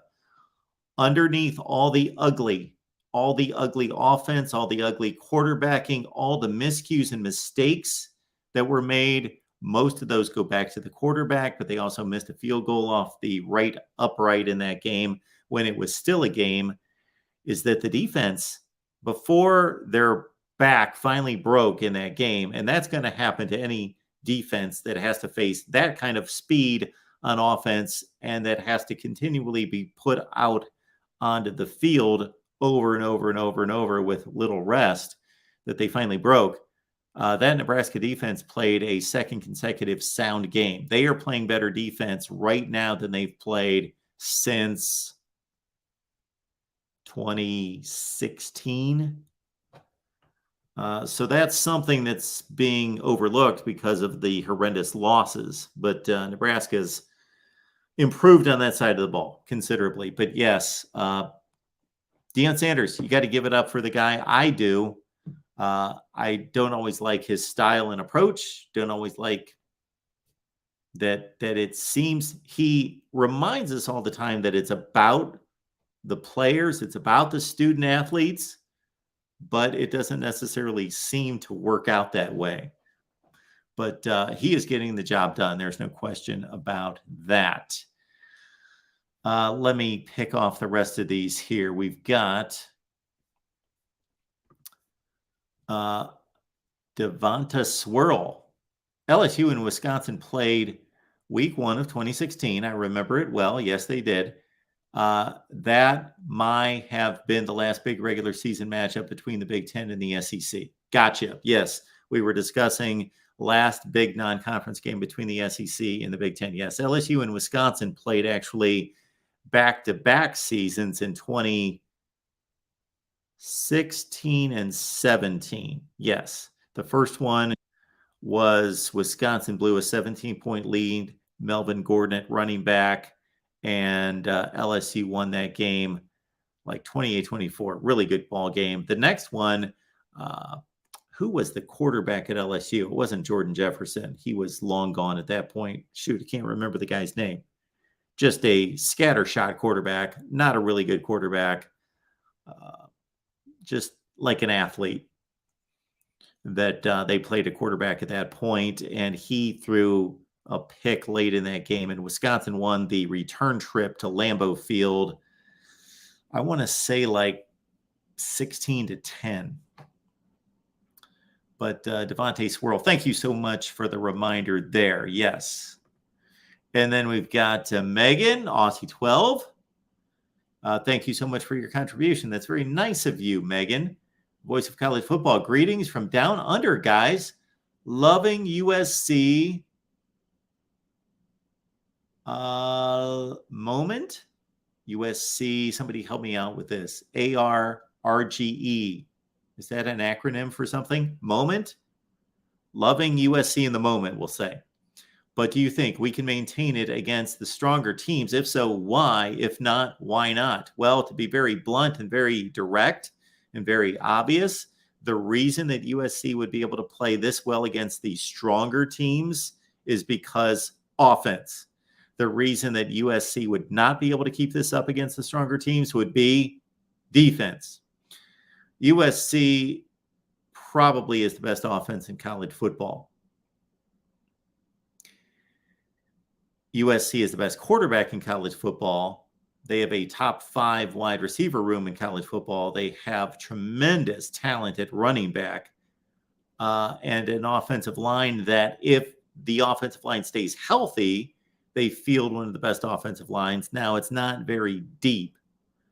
From everything I gather through all my research and reading and so forth. We've got our USC experts that are going to be coming on the USC channel. That would be Tim, Tony, and Rick after the slaughtering of Stanford has finally ceased, and they've called that off. So that's what that is. Alex Grinch is the defensive coordinator coming over, of course, from Oklahoma.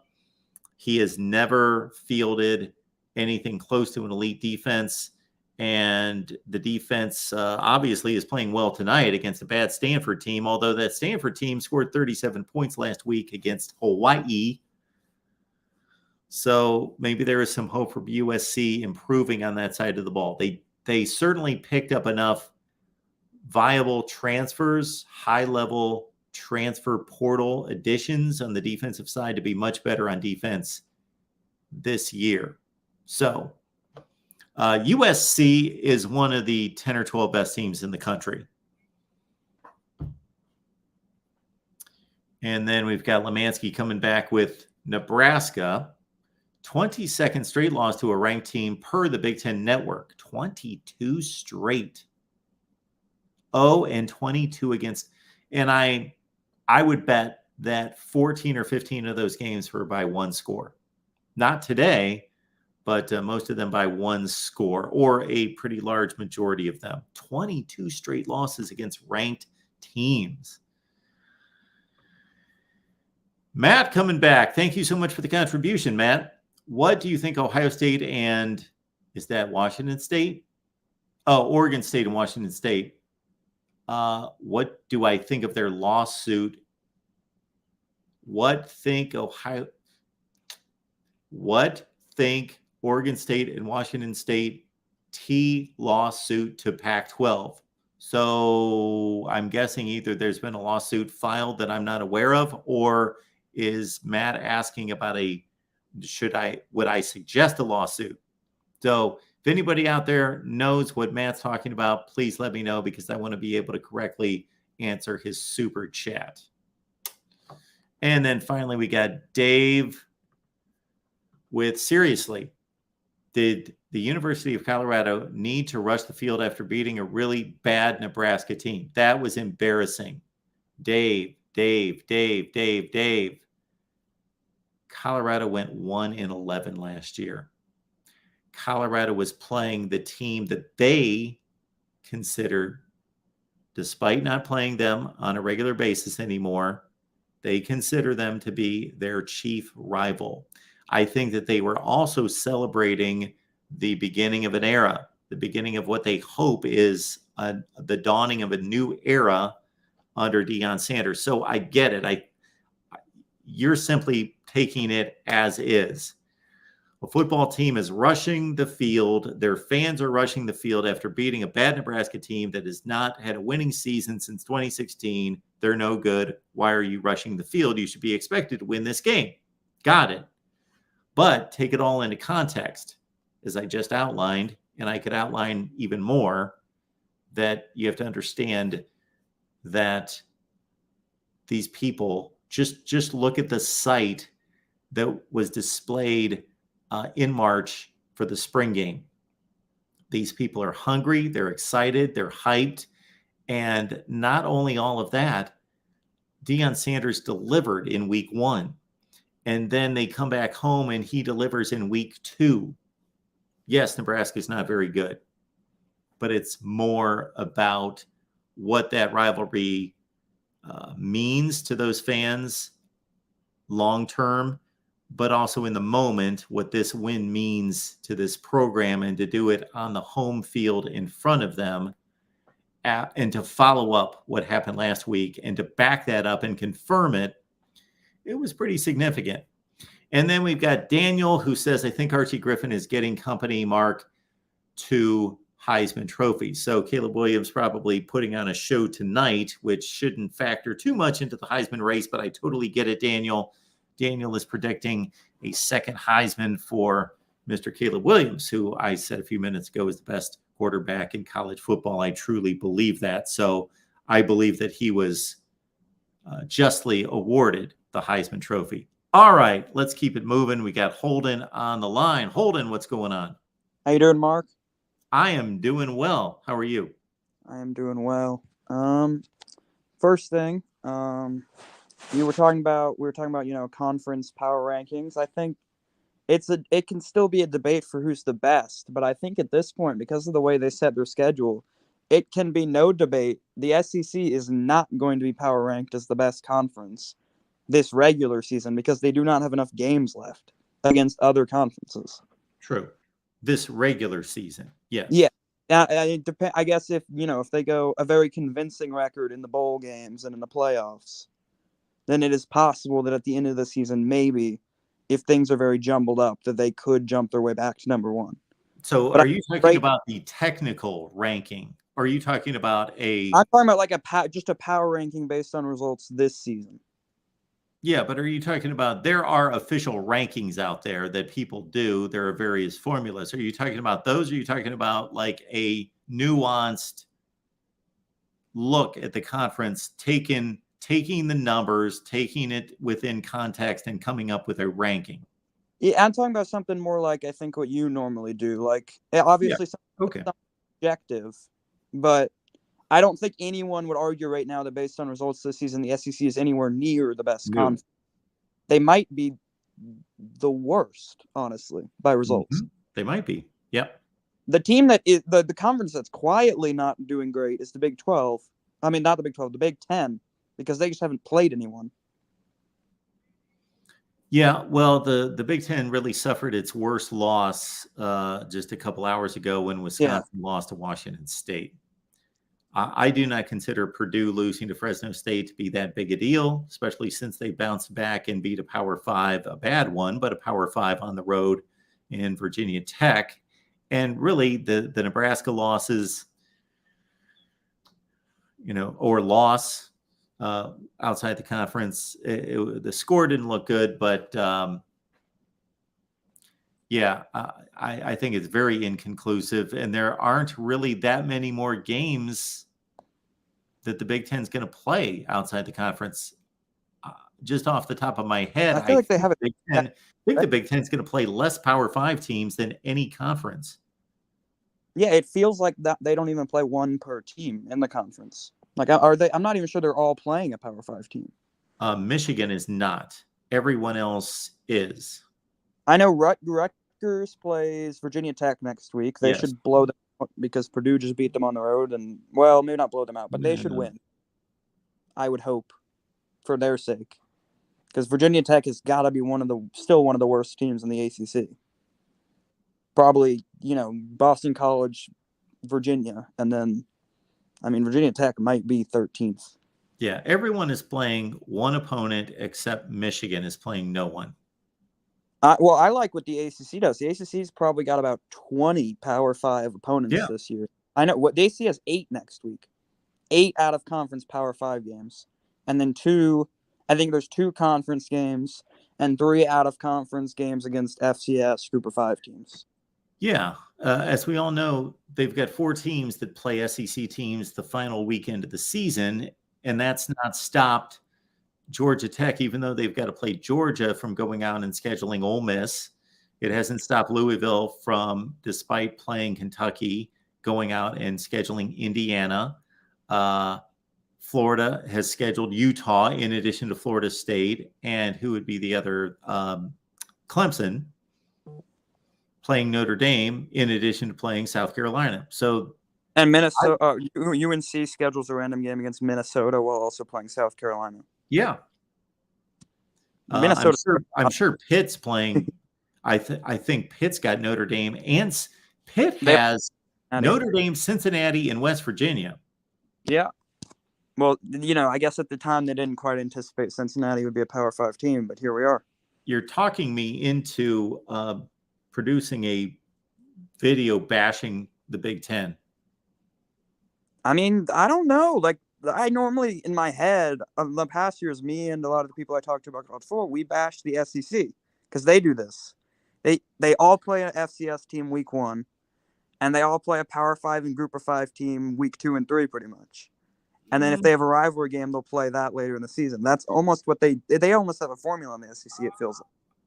Yeah, they do to a certain extent, but I would draw 2 different conclusions between the way the SEC approaches it and the Big Ten. One would be that the SEC does have those 4 teams that we noted on the flip side of the ACC rivalries that typically, not all the time, but typically schedule another game, i.e. South Carolina plays North Carolina and Clemson. Georgia plays last year, they scheduled Oregon, and they usually schedule somebody in addition to Georgia Tech. Now, they didn't this year because Oklahoma joined the league. So there are some teams out there in the SEC, more so than the Big Ten, that schedule a second difficult game. Ole Miss has Tulane, and they've got Georgia Tech. But the other distinction is that the SEC just wins a higher percentage of games than the Big Ten year to year. Yeah, that's fair. So moving into I want to talk about specifically, because I'm more of an ACC football fan, I want to talk a bit about the ACC results today. And I think it's fair to say the ACC second, maybe third in conference power rankings so far. Because I feel like the Big Ten has to be fourth. They just haven't won any big games. Yeah. I Agreed. mean, what's their biggest win? Penn State beating West Virginia? Or Iowa State, however Yeah. you want to rank those two games. They're Yeah. both marginal wins. Yeah, the Big Ten West is a disaster. Maybe Purdue beating Virginia Tech just because They're both bad, but if you're seeding the teams, two of the worst teams. yeah, in the they're country. just not. It's They don't still have hard. any good wins. The Big Ten needs to beat Notre Dame. Ohio State needs to beat Notre Dame. That's the marquee game of the entire conference. And then if Minnesota would pull off an upset against North Carolina, or if between Rutgers, Indiana, and Maryland, they all play 3 ACC teams. If they could win 2 out of 3, something like that, we know Duke's going to just run roughshod over Northwestern. They better win 2 out of 3 because those are 2 of those ACC teams are bad.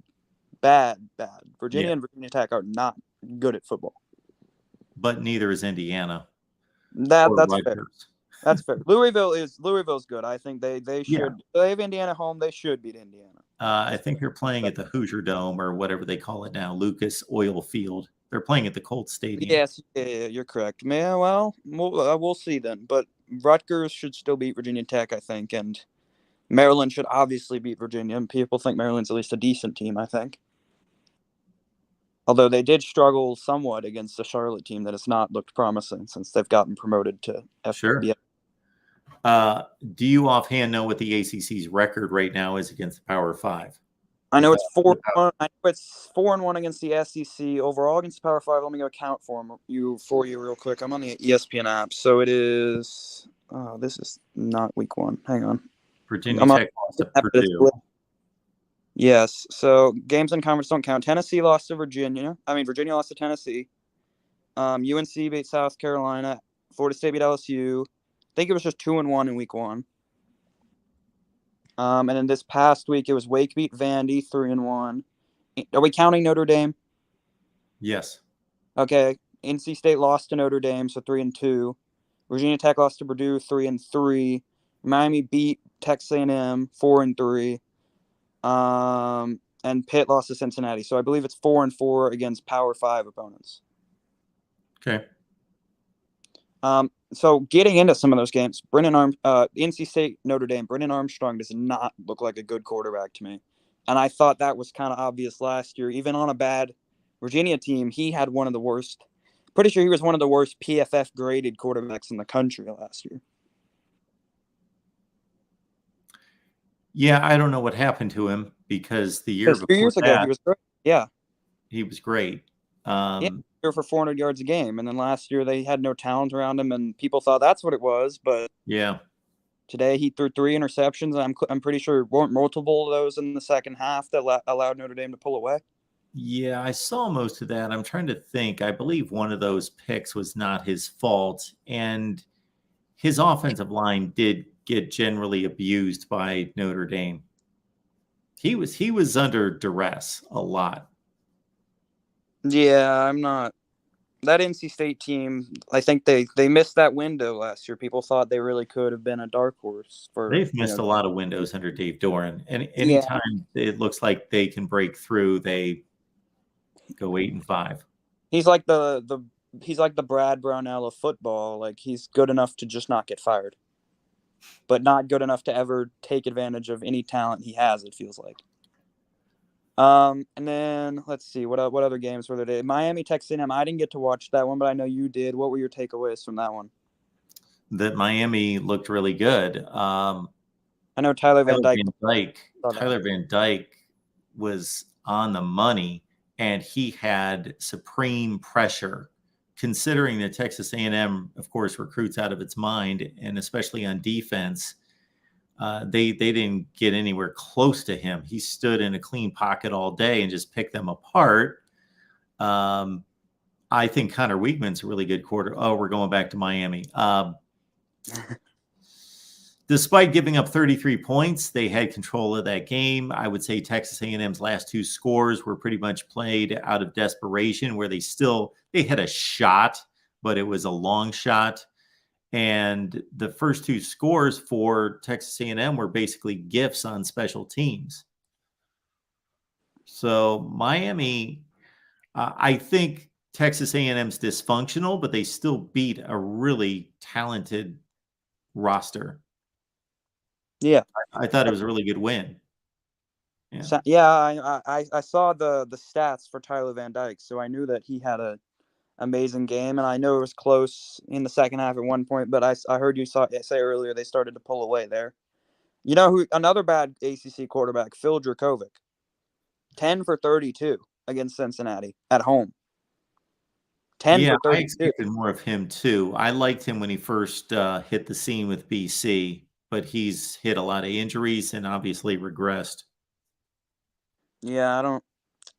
Pitt can't lose. Pitt almost came back in that game. Two touchdowns in the first 5 minutes of the fourth quarter to pull it within one score, and they just couldn't get on the board again. Otherwise, Wake Vandy. I was at that game today as a Wake fan. Lovely rain delay for exactly 2 hours, 11:06 a.m. to 1:06 p.m. Yep. That Vandy team, I'll tell you, they can move the ball. The defense is bad. Wake ran for 290 yards on that defense. We had our second and third string running back. Our starter was out with a concussion. Our second and third string running back each went for over 100 yards. I think both of them had like 7+ yards per carry. But that Vandy team, they can move the ball on offense this year, and I think we saw that a bit at the end of last year. They've started to get things going on offense down there at Vandy. They couldn't convert today when it counted. Wake got a goal line stand on the 1 for 3. I think it was first and goal at the 4, and then second and goal, third and goal, and fourth and goal all at the 1. And Vandy couldn't find a way to punch it in, as well as 2 terrible interceptions thrown by AJ Swan, and 1 muffed punt where the Wake tackler drilled the Vandy blocker right into his own punt returner, and he muffed it, and Wake took it to the house. That was a backbreaker for Vandy right at the end of the first half.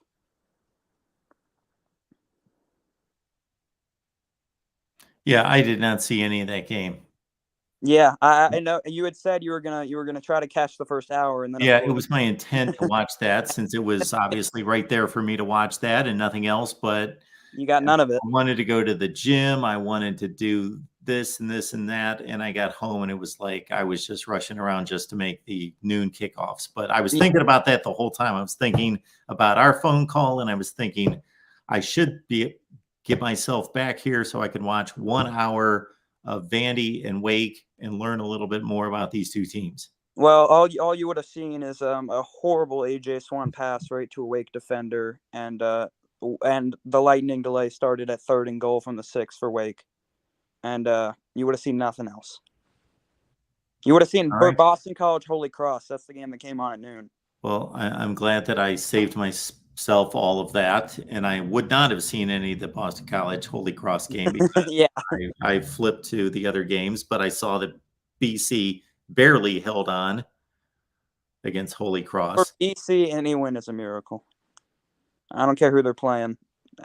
You know, they're not good. They're the worst Power 5 team in the country, I think, since Northwestern at least managed to blow out UTEP today.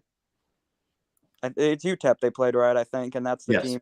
They were barely favored again. No, UTEP was favored. Yeah, but Northwestern did manage to blow them out by 31. I saw.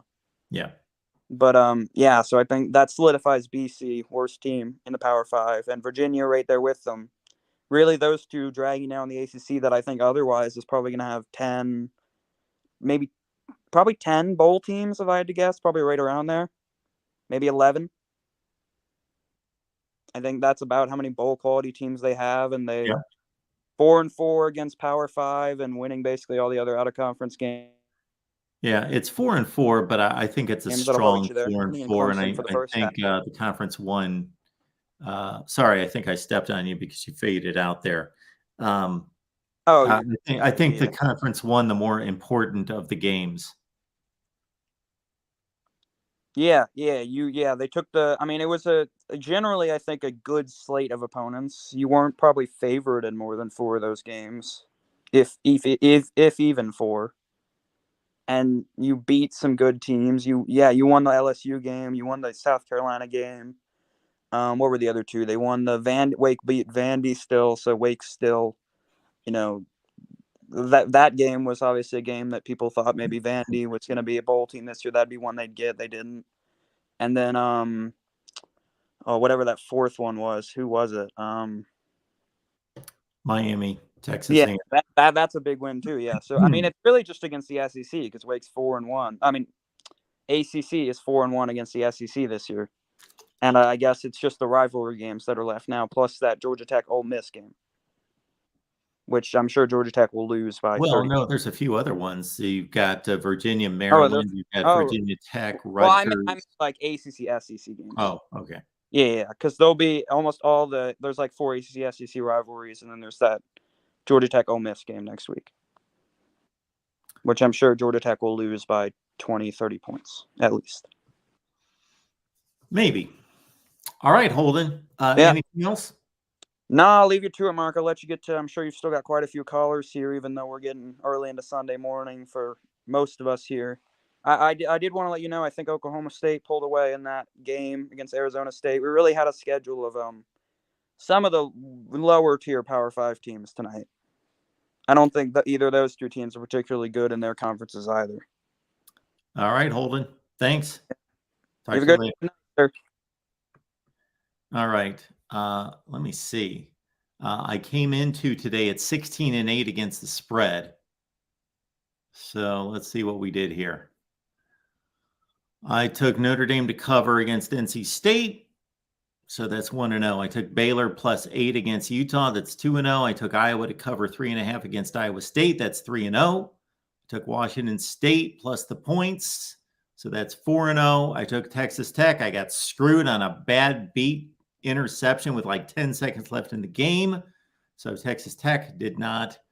Oregon covered, I should say. So there's 4-1. I took Cal in 6.5. They only lost by 4. That's 5-1.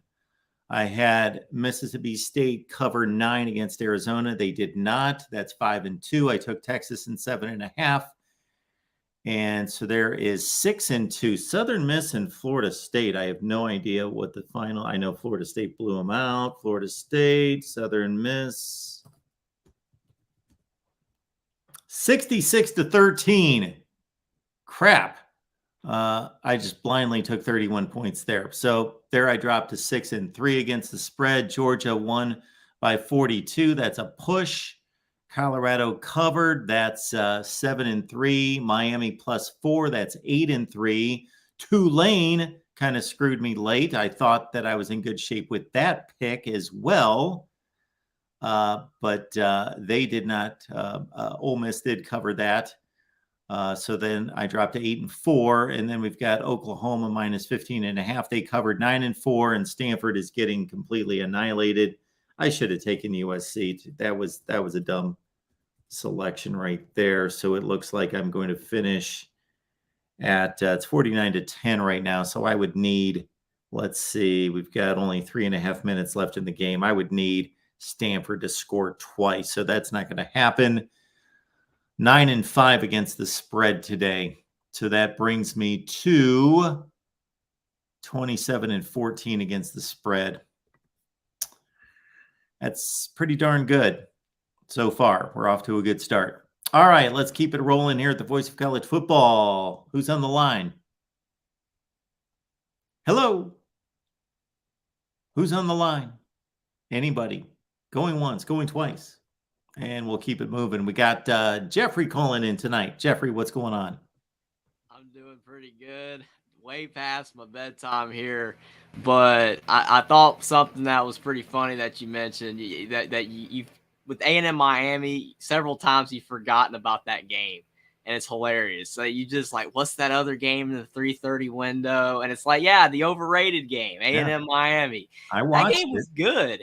Like, yeah, it was a really good game. It surprised me last year. It was a low-scoring game, ugly between both teams. This year, a lot more high-scoring. and Miami looked pretty solid. Again, no overreactions.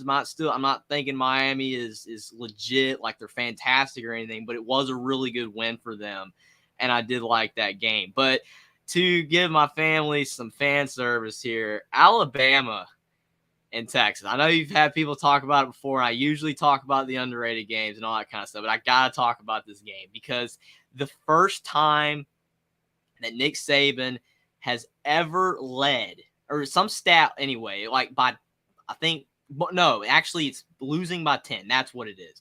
He's never lost a home game by 10 at Alabama, which is insane. And that you think about that, and the standard, like you mentioned earlier, that Alabama set, and that's what, when people talk about Alabama slipping, Saban's lost his touch, all these comments in chat, the standard that Alabama had for that long is just, I don't even know if you can even replicate that. It's possible. Obviously, if Alabama did it, someone else could do it. But it would be almost impossible. It would take an insane run. Like Georgia would have to keep this up for a long time, or some other program in the future. It's insane. Like you said, Ohio State's been the most consistent program throughout history. But Alabama, I mean, just over that stretch, it's just insane. And yes, Alabama doesn't look as good anymore. There are problems. I mean, like one of your callers mentioned earlier, the secondary was terrible. They gave up tons of, downfield passes. And granted, that happened last year, because if Quinn Ewers doesn't get knocked out of the game, he was dropping dimes to Xavier Worthy last season, and Texas could have won easily. But this year, he did not get injured. There was no Colt McCoy 3.0 with Quinn Ewers going down again. He played great. And like someone mentioned earlier, Jalen Milroe does look like Joe Milton to an extent, in a way, even though I think that when Joe Milton was struggling, even though I think Milroe has a shot to get better, like you said, Mark, he looks and stares down the receivers. It's not good stuff. He's athletic and he can run. Like, we know that. But someone mentioned earlier and said that Milroe doesn't, it's something about the pocket or whatever. Like he abandons the pocket and tries to scramble. I disagree with that. I almost think he sits in there too long. With a guy that can run, there were several times where he just sat in the pocket and took a sack. There was one play where he just ran right into the defensive lineman. I was just blown away. I was like, this guy can run, put him in space. You talked about Indiana's failed option thing that they were running against Ohio State, whatever that was. That's what Alabama should be running right now. I mean, you've got Milroe, this guy can fly. Just put him in space. It's like, why do you have him in the pocket staring down receivers, throwing picks? I don't get it. They need to fix that. But Alabama does have some problems right now with scheme on both sides of the field, play calling, and Milroe, if he's going to be the guy, has to do better, or he is going to get replaced by Buckner or Simpson or whoever, because I don't think Saban's going to go the whole season with Milroe playing like that against good opponents. But it was surreal to see Alabama lose like that, because I haven't seen Alabama hardly ever in my life look like that, especially at home. It was just a bad game for them, even though they didn't, like, for most teams, that wasn't even a terrible performance. It wasn't awful, but it was just bad for them, and it was just wild to see. Yeah, it was. When they have lost games, they have lost to the very best teams in the country and lost excruciatingly close games. Now, they were in this game, but once it got to 2 scores with about 6 or 7 minutes left, I, in the past, have not had the thought, when Bryce Young was the quarterback, when Tua was the quarterback, or Mac Jones, when they've been in that kind of situation, like Bryce Young 2 years ago against Auburn, they're sitting at the 1 yard line. They've got to go the entire field. I was still thinking, like, oh, they're probably find a way to win this game. I thought with 7 minutes left, I thought, based on the time, they should have enough time to win this game still. It should still be a game, but I just don't feel like they're going to win this game. I think it's over. I get that. And that was an insane drive. I still remember when Auburn had the 4th and 1. I'm like, they need to go for it. And then they punted and all that. And then he went all the way down the field. Corey Brooks caught it in the end. That was a great game. But yes, I mean, that one play on 3rd down or whatever, it was like a 3rd and long. And I saw this play happen before it happened. I saw Alabama's defensive line spread out. And I'm like, okay, they're thinking Ewers is going to pass this ball. And then they ran it right up the middle for a 15-yard gain. I'm like, that's something that would have never happened.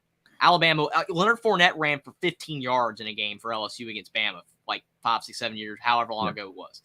And yet in this game, you're going to allow in the most crucial moment of the game when you know your opponent's more than likely not going to throw the football, and you've got those defensive linemen that spread out. The gaps were so wide. I could have ran through it. You probably could have run through it. It was insane. I was just blown away. Like I said, seeing Alabama do those things, like I know they've been slipping last 2 years, but this game, it's not Clemson where they're losing to Duke and getting embarrassed. But this was a bad loss for Alabama. The way that Alabama's standard has been, that was bad. It was just really, really bad to see the way they lost that game. It wasn't Texas played good, and that's not no discredit to them. It's just the things Alabama did wrong. Like that play right there, just why? Why do you have your defensive linemen so spread out? I don't get it. Yeah, I really can't point to one thing, but I can point to about 5 things where Alabama slipped. Of course, this quarterback doesn't compare to any quarterback they've had. In a sense, he doesn't compare to any quarterback they've ever had because he makes too many mistakes, and they wouldn't put up with that. So, of course, we know that Saban's had 2 types of quarterbacks. He had the game manager to start his career, and then he flipped into overdrive with these 40 pass attempt kind of performances out of these guys.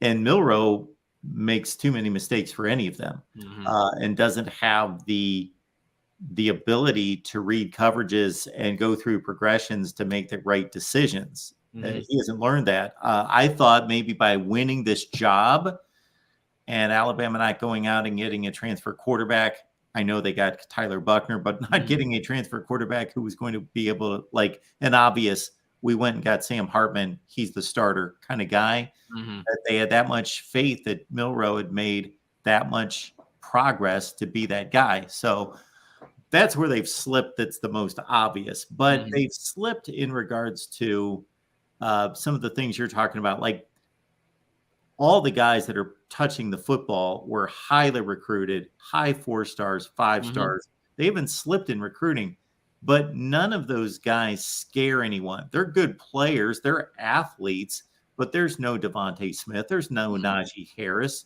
There's no Jerry Jeudy, Calvin Ridley. There are none of those alpha dog dudes that take over a game.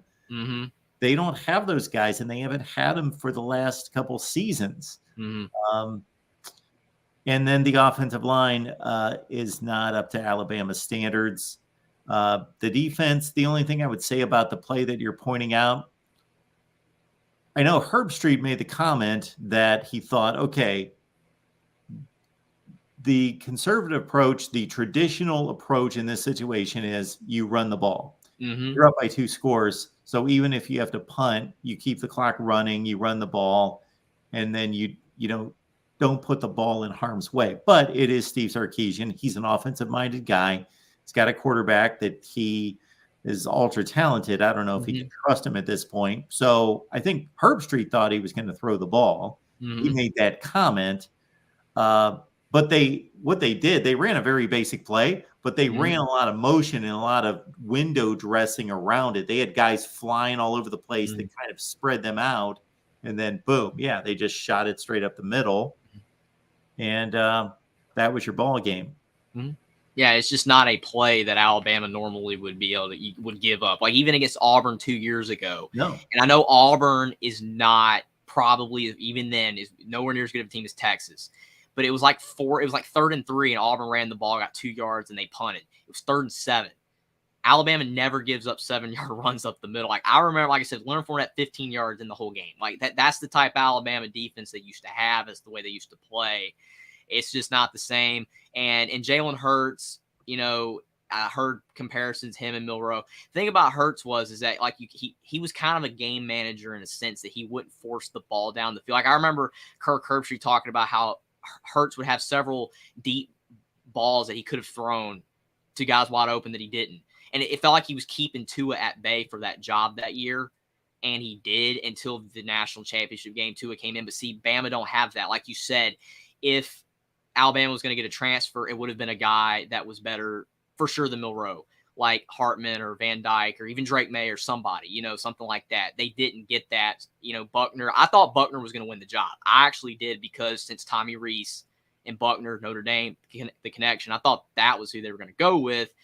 They didn't. And Milroe, he's talented, but they're using him poorly. I think they need to have him run more and do a lot of passes that are easier for him to complete without making mistakes. And I think even if they had done that in this game, I think they could have won, but it didn't happen. But definitely to touch on a few more things before we go, because I know you got other callers and it's getting late and stuff. But yeah, I did want to talk about Bama because it was just interesting to see Alabama look like that for the first time almost in my entire viewing experience of college football. But yeah, people talked about Jeff Sims. That performance was insanely bad. I almost feel bad for Jeff Sims because that play, like that one fumble where the ball was perfect and then he loses it on the ground and then he tries to pick it up and he starts going to his right and he just loses the ball again and that play was just insane.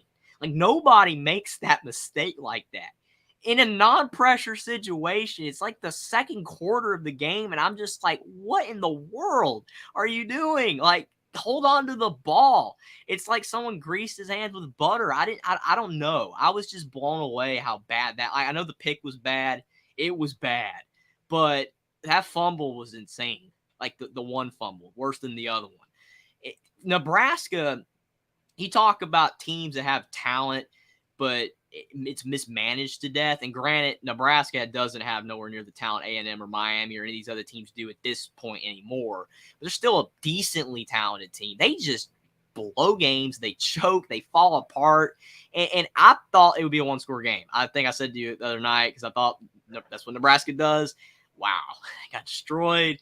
And Jeff Sims had one of the worst, days of a quarterback I've seen in a long time at a school like Nebraska. And I was checking up on Casey Thompson because, obviously he was quarterback last year, thinking, well, maybe they should have kept him. He threw 2 picks for Florida Atlantic today, so I don't know, whether it would have made a difference. But I just think it's crazy, though, that Nebraska picked Jeff Sims and they legit probably thought that he was going to really perform. Maybe he can still turn it around, but he's had an awful first 2 weeks. I know that my initial impression when they signed Jeff Sims was that Casey Thompson's a better quarterback. They must just be getting Jeff Sims for insurance and to create some competitive matchup between the two for them to battle for the job. And then I was surprised that Casey Thompson, because of course I never necessarily made a comparison between the two because there was no reason to, but once they came together on one team, I thought Casey Thompson was a better quarterback than Jeff Sims. Threw the ball better. He led the Big 12 in touchdown passes 2 years ago. He had a 17-10 TD to pick ratio last year and completed 63% of his passes. Now, he can't run like Jeff Sims, but and he played on better teams, even in Nebraska, believe it or not, than Jeff Sims did at Georgia Tech. So taking that into consideration, that Sims brings the running dynamic to it. Plus, he played with worse players at Georgia Tech, but I still think Casey Thompson's a better player. So I don't know what happened there. I know he had some injury issues, and that might have been part of his problem too, that he never fully came back from having a bad, I think it was a shoulder issue at the end of last year. But Jeff Sims has been a starting quarterback in the Power 5 since game 1 of 2020. So much experience. And just no performance. I mean, I think something interesting, you talk about injuries, is how and it depends on the injury and the person, but I think it's interesting how sometimes injuries can break players and other players that don't. Because I thought Michael Penix, to be honest, after the last injury he had in Indiana, I thought he was about shot. I didn't know if he was going to be able to recover. I was hoping for him, and even when he transferred out to Washington, I was hoping hard that he would turn it around. And I knew if he could stay healthy and play, he'd play great. He is. He made it, but he suffered all those ACLs and collarbone issues and all that at IU because of the O-line. But other quarterbacks like Phil Dracovic, Casey Thompson, some of these other guys that have had some issues going on, like injuries and stuff, they don't recover. Like Phil Dracovic, I remember him at Boston College. He was good. Like, he was really, really good early on, like those first few games, and then it just went away. Look at DJ. Not really any injuries. So it breaks mold, I'm saying, but he left Clemson. He's playing better again. Obviously, we got to see it against better competition. So guys can leave, and it works. Rattler last year was solid late in the season. So they can leave. But like a Casey Thompson, it's sad to see him go from Texas. and a guy that performed well. He wasn't bad. Go to Nebraska, it doesn't work out. Now he's at Florida Atlantic, and who knows if it's even going to even come back to the Power 5 level or ever be heard from again after college. Like DeAndre Francois is another example. I thought he was really good at Florida State. He gets hurt, transfers to Hampton. He's never heard from again. Those types quarterbacks and the injuries and certain things that happen, the transfers, they always make me sad because it's like, what could they have been? Absolutely. But yeah, definitely Jeff Sims was not good. A couple other things. I know, like I said, there's probably more callers for sure. UNC App State, I legitimately thought UNC was going to blow this game, and I was like, oh no. Because I think I came on here 2 days ago, and I said that North Carolina was going to win by like 14-21. I was pretty confident in North Carolina. And the reason why is because I thought they were going to mess up the South Carolina game. I picked them, but I felt like that game was like the Virginia Tech game they could lose, or even the Georgia Tech game where they fell apart. But no, they won, and they looked good, and their defense was great. And then this game. And App State's not a bad team. And granted, like you've mentioned and everyone else mentioned, App State has this remarkable history of beating, or not even just beating, but being close to these Power 5 teams in a lot of games. And it's remarkable how well they've done. But I thought North Carolina was going to play a lot better today. And granted, there was some weird stuff going on with all the delays today, particularly on the East Coast. Near all that kind of stuff. So a lot of these, games, North Carolina, Virginia, they got delayed heavily. So maybe that influenced it. I don't know. You don't want to make excuses, but maybe they were looking ahead to Minnesota. I don't know. Just North Carolina, though, man. I don't know. I thought they were really good, and maybe they still are. And they've got the defense held them only to 34 in double overtime. The year before, they gave them 61. So I still think the defense is better, but it just didn't look the same as it did against South Carolina.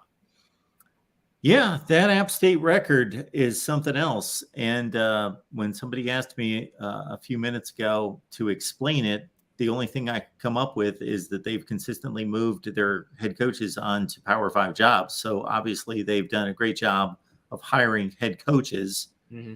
And but they've consistently competed against and not the worst Power 5 teams. Good ones. They're good ones.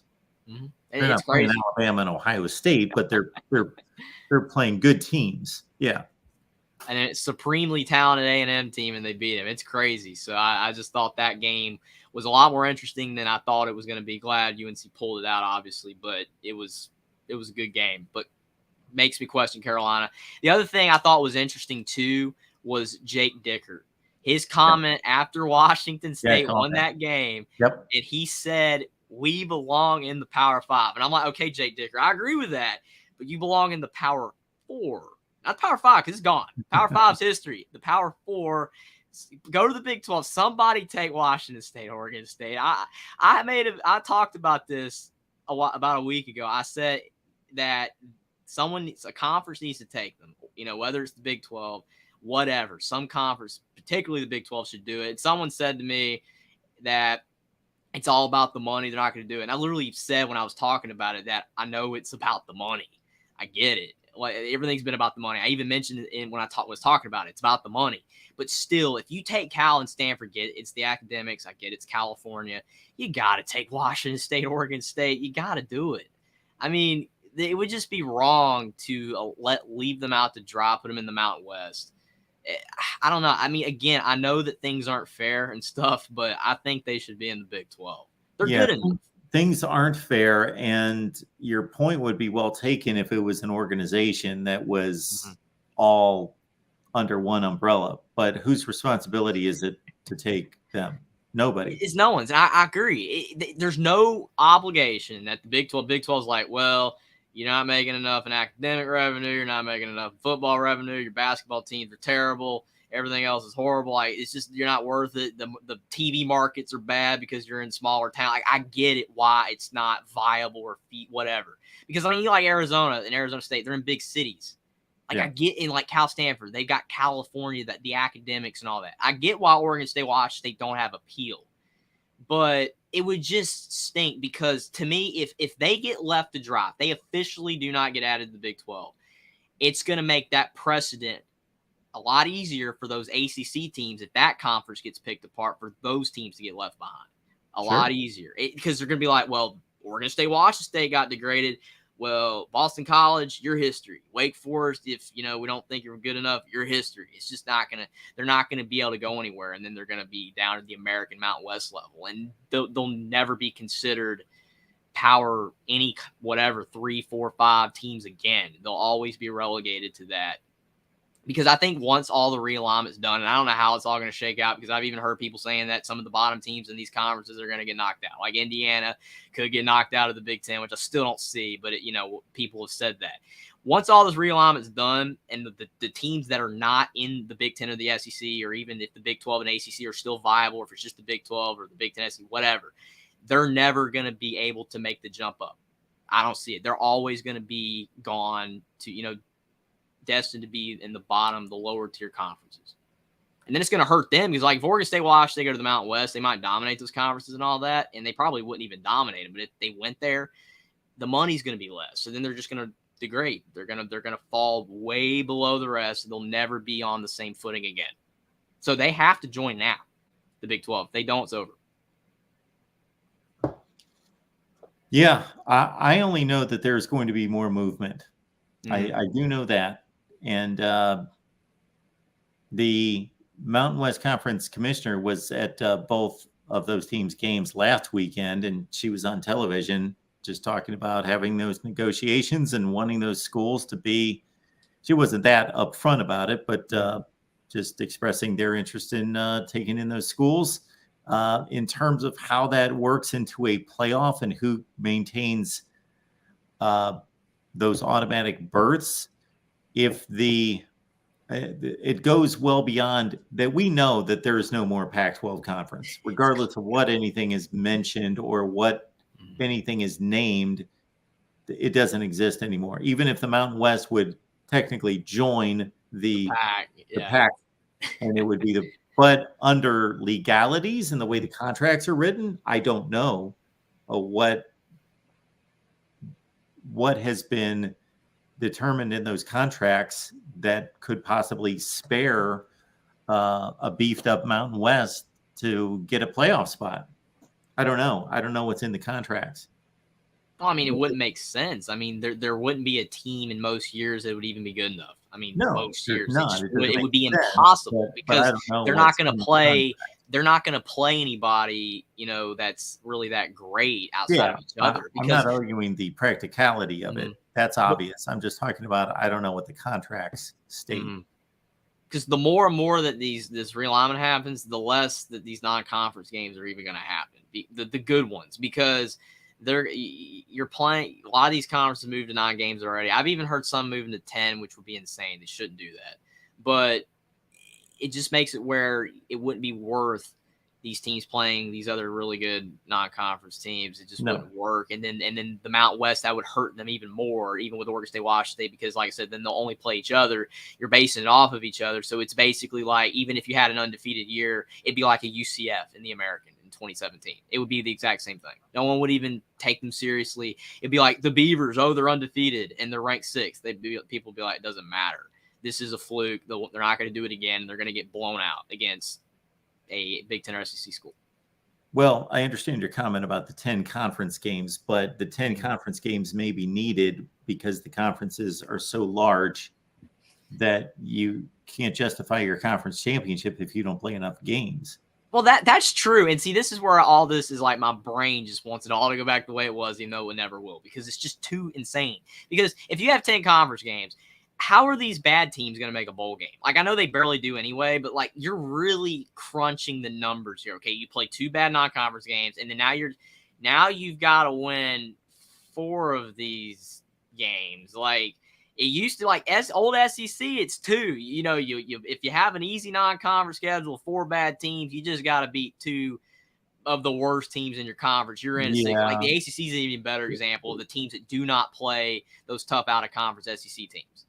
The way these the money is driving this and everything else that's being driven and prioritized in all this, the least of their concern is getting Indiana to a bowl game. I mean, I agree. It's because they're irrelevant. I get it. But if you want it to be quote unquote fair, which again, life isn't fair. It's about money. Big teams matter. I mean, that's why when they show promos on ESPN for all of the teams, like college football's back, they don't see Indiana in that promo. It's Oregon. It's Alabama. It's not going to show Indiana. So I get it. And I know a lot of people say they should belong in the MAC, but I mean, and obviously it doesn't matter anymore because like the Pac-12, you had all those teams in there for 80, 100 years, whatever. It's all gone. Indiana's been in the Big Ten, or what is constitutes of the Big Ten since 1900. To just boot them out, especially when they make so much academic money, basketball money, and their football program, even though they stink, they get a lot of views. Well, even if it's I'm because not of talking about booting them out. I'm talking about why is it unfair to give them 10 conference games to play? Well, I agree with that. I know I kind of shifted gears, but it's kind of both because with the 10 conference games, it might be okay. It might be fair because Indiana stinks anyway. They don't deserve a bowl, but still, I mean, I don't know. It just, to me, 9 or 8 is better because you have the gauntlet and then you're supposed to have like breaks. It's like in basketball. You have your conference, 18, 20 games, whatever, and then a couple of hard ones, and then the other ones are easy. So like 25%, and granted, like 2 out of 10 is 20%. So it's about the same, but football's different because you have to win 6 games to make a bowl game. You have to do it. There's no rule saying, okay, Indiana, you went 5-7 with the 8th toughest schedule in the country, but Duke went 6-6 and they've got the 100th hardest schedule. Duke's still going to get in. It doesn't matter because Indiana didn't win the allotted games. They're not going to make a bowl. I personally think that the team with the tougher schedule should make it because I think they're better. Because if they played that easier schedule, maybe they'd have a better record. But it is what it is. Our buddy Connor Johnson, who's a educated college football fan, is making an idiotic statement here. What gauntlet? The Big Ten is trash. Ohio State, Michigan, Penn State, Washington, Oregon, USC, UCLA, Iowa, Wisconsin, Minnesota. Out of every team you just listed, Indiana would beat one of them, maybe 10% I don't know what of the time. Connor. I don't know what you're talking about. You're better than that, Connor. Don't even Oregon State would struggle against that if they're in the Big Ten with the Big Ten money. Pac-12 fandom get in the way of your brain. I mean, literally think about that. Oregon State playing all of those teams, all of them. Connor, we're not talking about 2005. We're not talking about 2015. We're not even talking about 2023. We're talking about the future. They're not packed. They're not packed teams. They're not Pac teams. They're the Big Ten, which is great. I love the concept of the Pac-12 chat show and Back the Pack. And it just, to me, like when I started watching that show when it was created, I watched it. I'm like, man, Back the Pack. It's the Pac-12 chat show. It's the best conference. The SEC's terrible. The Big Ten's almost just as bad. We kind of feel a little bad for them because they're still below the SEC, and now we're joining them. And it's like, the Pac's gone, and now it's like the Big Ten chat show. USC, Big Ten's the best conference ever. We love it. It's like, no, you didn't. You hated their guts 3 years ago. That just cracks me up so badly. I don't know. It's funny. Yeah.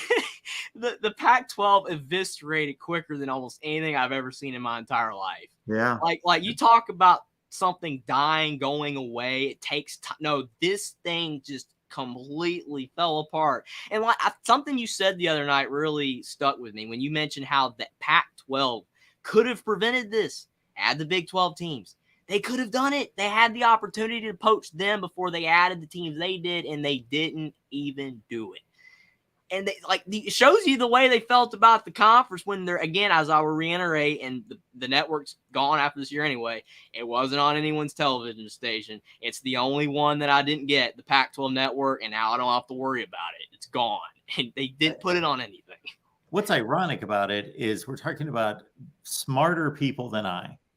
We're talking about very smart people that run these universities and run these athletic departments, but they weren't smart enough to know that if all of this worked in a vacuum, that would be perfectly fine to take the stance that we like our conference. We don't need to add anyone that we don't like and don't agree with, whether that's culturally or otherwise, or don't think that their academics meet our standards. Therefore, we want to stay. But they didn't recognize that the world is changing, that the world of college football was changing, and to grab up territory and valuable commodities was the way to go. Mm-hmm. Couldn't they see this is what the Big Ten's doing? This is what the SEC is doing. And I'm not even talking about recently. I'm talking about 10 or 12 years ago. That's what these conferences were doing. And that's what the ACC's done. Shoot, the ACC's added half the Big East. It was just a stupid idiot. For those people being that smart and everything that they've done since then, if I posted a few videos running through their communications with San Diego State, they could have had San Diego State and SMU, but they blew that as well. Mm-hmm. Yeah, it's like the Big East. I read an article like 3 or 4 years ago. It was like, if the Big East got Penn State, they would have remained. Well, that article is not accurate anymore because Penn State wouldn't have saved that thing. It would have fell apart anyway because one big brand. Yeah, the Big East had a couple other solid programs, but it's like that it would have fallen apart eventually anyway, unless they were able to poach from the Big Ten or the ACC, which was not going to occur. The Pac-12 had a lot more brands, and they just fell apart.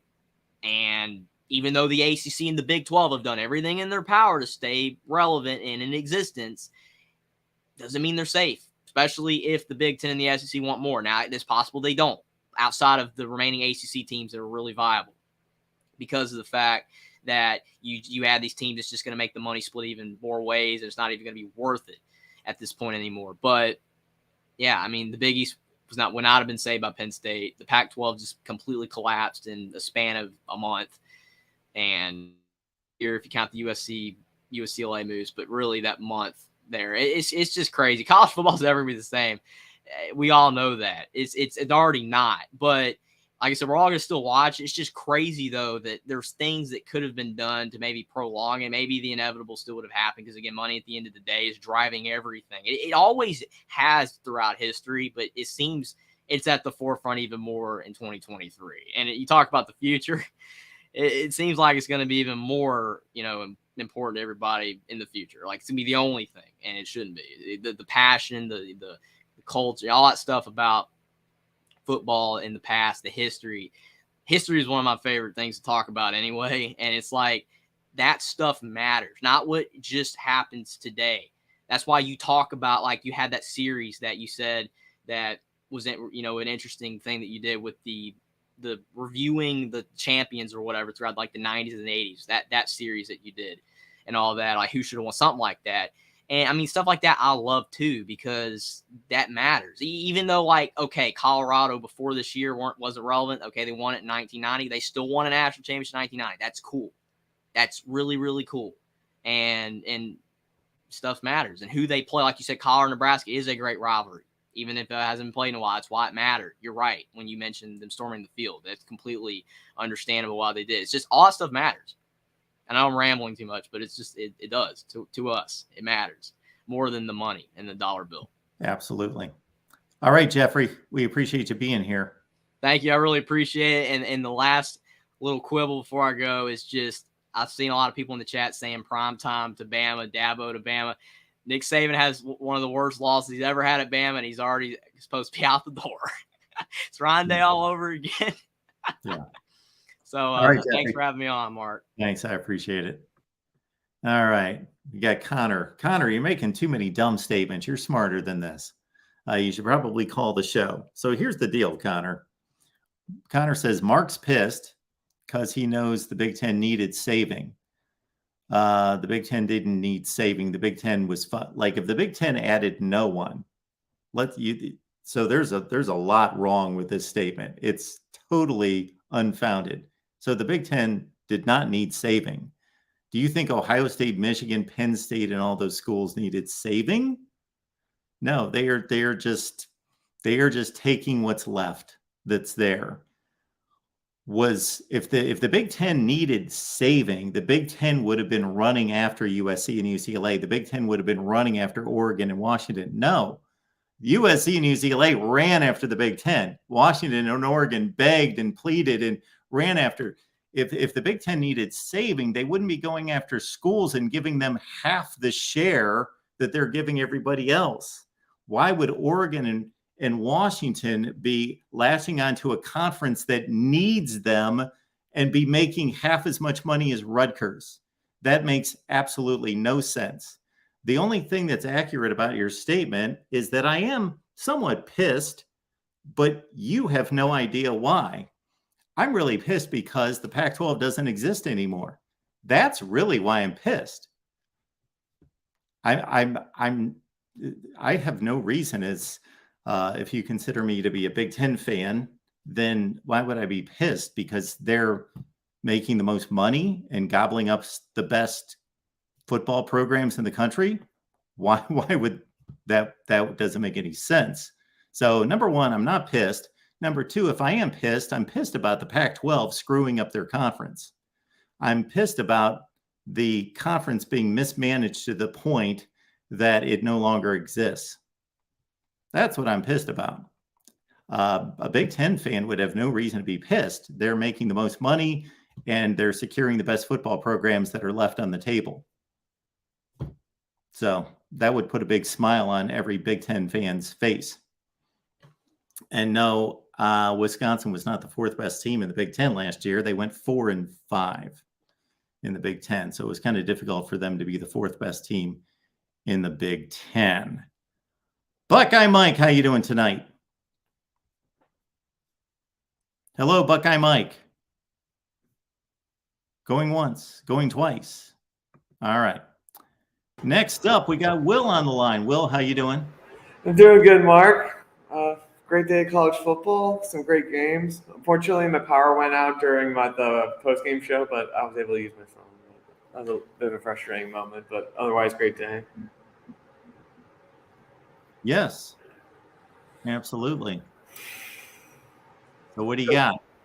Definitely not a perfect day for my Irish, but, I mean, ended up winning by 3 scores at the end, so I can't complain too much. But there's some things I'm like, okay, this needs to be cleaned up a bit before the Buckeyes come to town. Yeah, so the part of the game that I saw, which was quite a bit, I wanted to see the entire game, and then they went into delay, and I kind of forgot about them, and then I came back.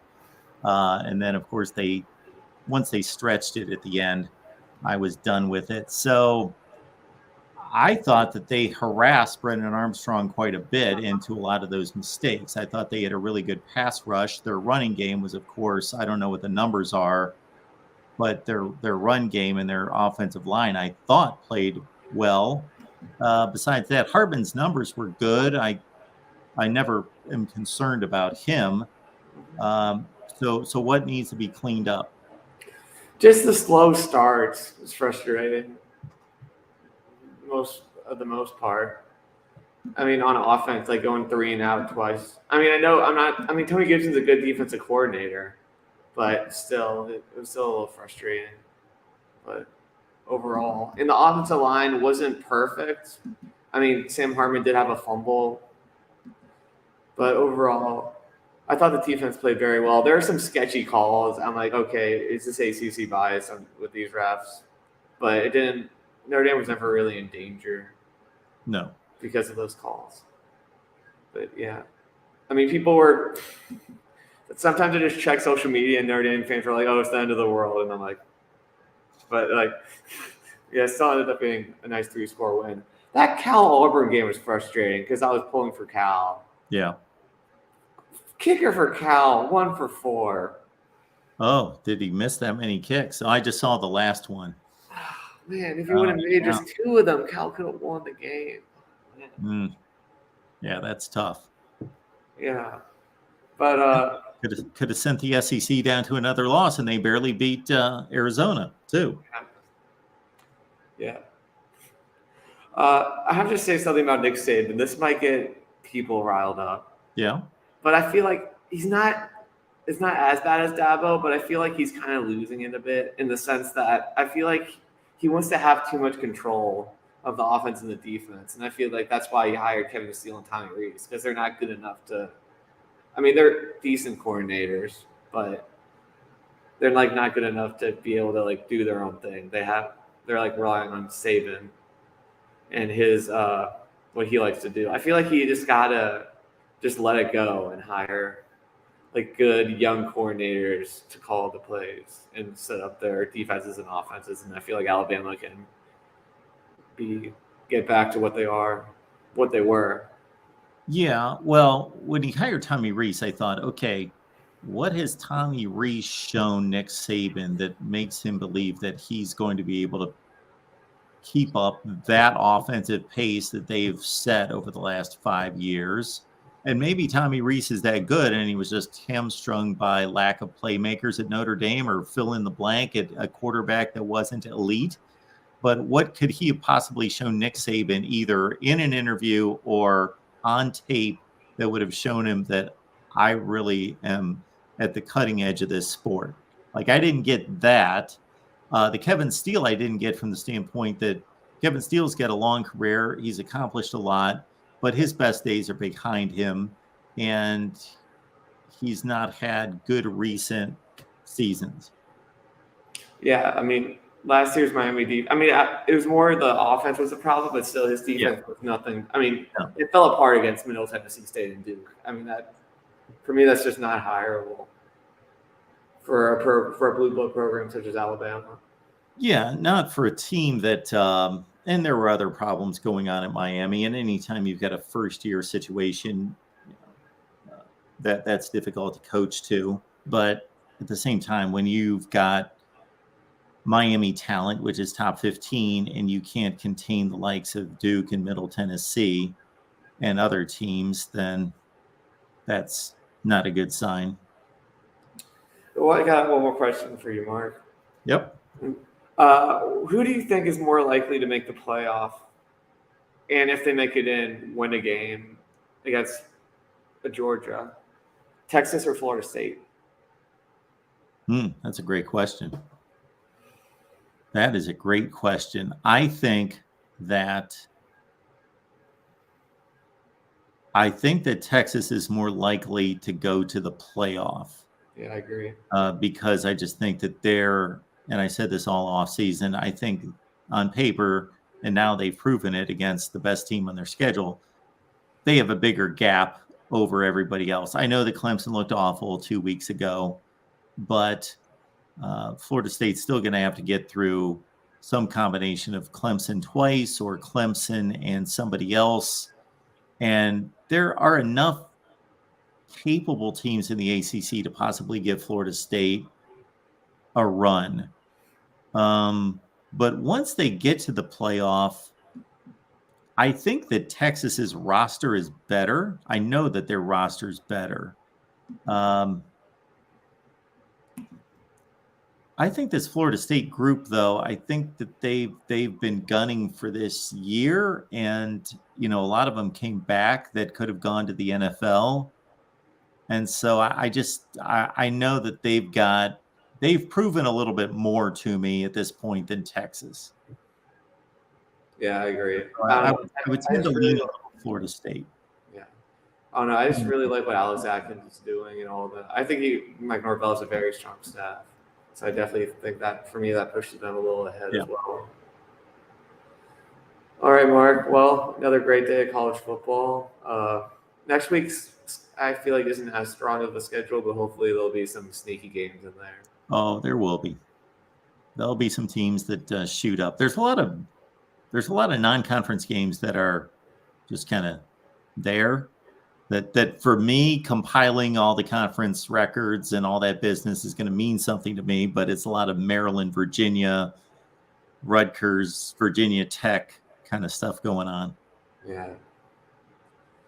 That Virginia JMU game was a heck of a game. If you didn't watch that game, go back and watch it. That was a crazy game. Virginia Old Dominion? Virginia James Madison. James Madison, yeah. Yeah. Yeah, I only saw one play. That was James Madison going for it fourth down at their own 25-yard line. All right. All right, Will. Thanks for having me on again. Hey, absolutely. Have a great night. Good night. All right. Before we get to Dave here real quick, somebody had pointed this out. Multiple people had pointed this out in the chat. So this could become a rather huge news here. Reported there by Dan Murphy of ESPN. Michigan State's Mel Tucker, subject of sexual harassment investigation. Well, so we will not certainly jump to any conclusions there. I certainly have my own personal feelings about the vibe, the aura that Mel Tucker casts, but I've never stated those because I don't think it's fair to talk about somebody in regards to those things. We stick to the facts and those things that have been proven and those things that have been said and come true. But Mel Tucker's being investigated. Minnesota Dave's on the line. Hey, how's it going? It's going pretty well. How are you? I'm doing good. I was pretty happy with the way how my Gophers took today, but the only thing I was a little bit concerned about is 4 times inside the 10, Eastern Michigan stopped us, and we had to settle for a field goal. And I think in the first drive, we went for it, 4th down, and that would have, we have to try to find a way to score touchdowns against teams like that. Even though I do think that Eastern Michigan for a MAC school is probably going to be a very competitive in that conference. But next week's going to be a big game, a huge game for Minnesota, and basically a huge game from the Big Ten. It's kind of like an ACC versus Big Ten basketball thing next week. Yeah, except it's not basketball. I think we've It's got gonna be 4 football. games, Yeah. at least 4 games, maybe 5. I think there is at least. I want to say there's at least 4. Definitely. I don't know. I know Maryland plays Virginia. Maryland's playing Virginia. Indiana's playing Louisville. Isn't Rutgers playing Virginia Tech? And then you've got Minnesota, North Carolina, and you've got Duke and Northwestern. and Duke. You've got 5 games.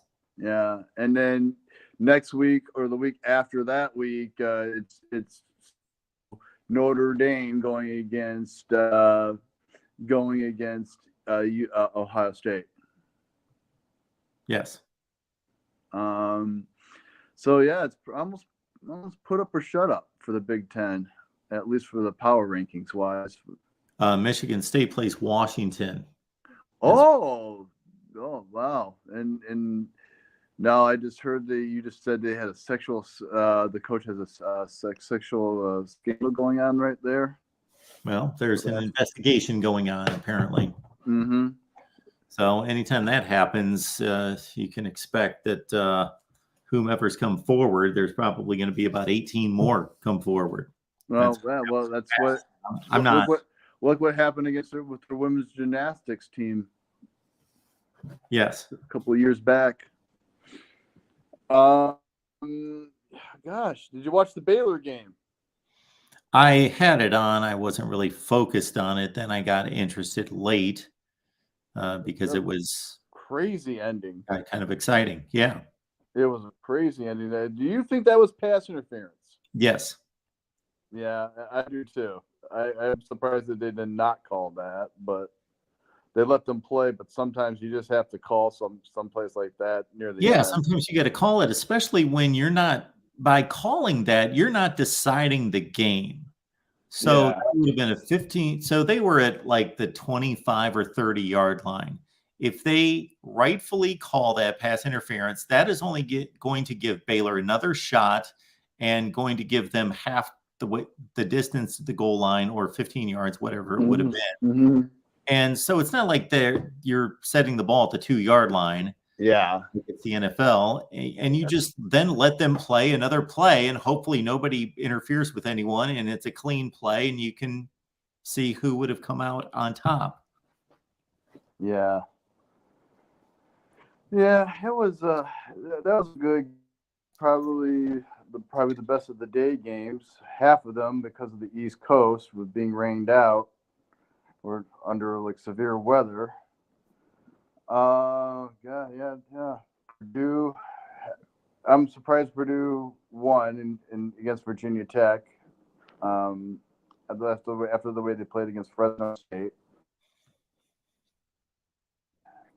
I there was a lot of good games today. I didn't see the Texas versus Alabama game, so I don't know exactly what happened.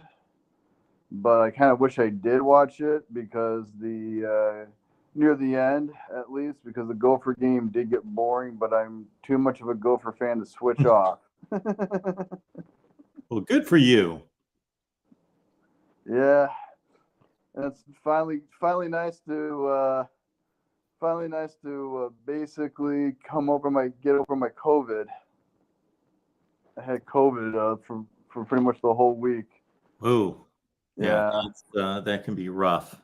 How'd you make it through? This is my second time. This wasn't as first one I coughed so much it gave me a hernia. Yeah, that it's not fun. I've been through it once. So Yeah. I see that you ran Darius Taylor 33 times for 193 yards. Yep. Yeah, he had a great game. Offensive line looked really good, but again, it's the former Eastern Michigan Urons, and still it's MAC school that you're supposed to be. Well, the Eastern Michigan team 2 years ago beat a Pitt team that won the ACC. Oh, and for what they've won now. So that I'm glad you said one. They've now won three straight against Power 5 schools. That's right. They beat Arizona State. That's right. Arizona State and Illinois. Last game at Arizona State last year. Following year after that. I don't know that they won 3 straight because they lost to Wisconsin the year before. I thought I know. Looks like they won 1 straight. Okay. I swear they beat Illinois 2 years ago or 3 years ago. They beat Illinois in 2019. Oh, okay. They beat Purdue in 2018. Wow. Yeah, so they that program has finally gone up a little bit for the Mid-American Conference. It was pretty bad for Eastern Michigan. They were always kind of a doormat school for the MAC schools.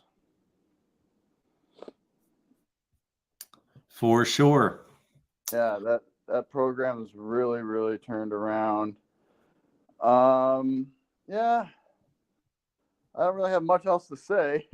All right, Dave. Well, thanks for calling. We appreciate it. I'll talk to you more this week, getting ready for the North Carolina game. Yes. That's going to be the big game. So I am looking forward to that game, and let's see, that's going to be on ESPN at 3:30 Eastern. Okay, got it. Yeah, well, 2:30 All right, Central Dave. Time. All right, talk to Appreciate you it. later. Have a good one. Bye-bye. All right, I want to catch up with these super chats because this is a good comment here by Matador Mike. I saw this play as well. I feel like Male Dunlap had the interception in the end zone, full control. That was a tough call. I don't know that they had a great angle on the play before Oregon kicked the field goal, taking the lead by 1, which was 29-28, I think. Then Shuck threw the pick 6. Oh, they went up 31-30. Yeah, then he threw the pick 6. True. That's what cost me getting that selection right. You are right, Matador Mike, and thank you so much for the contribution. And I hope that you are still here to hear me read it. And then we also have Matador Mike, who is saying it's Malik Dunlap, not Male. Yes.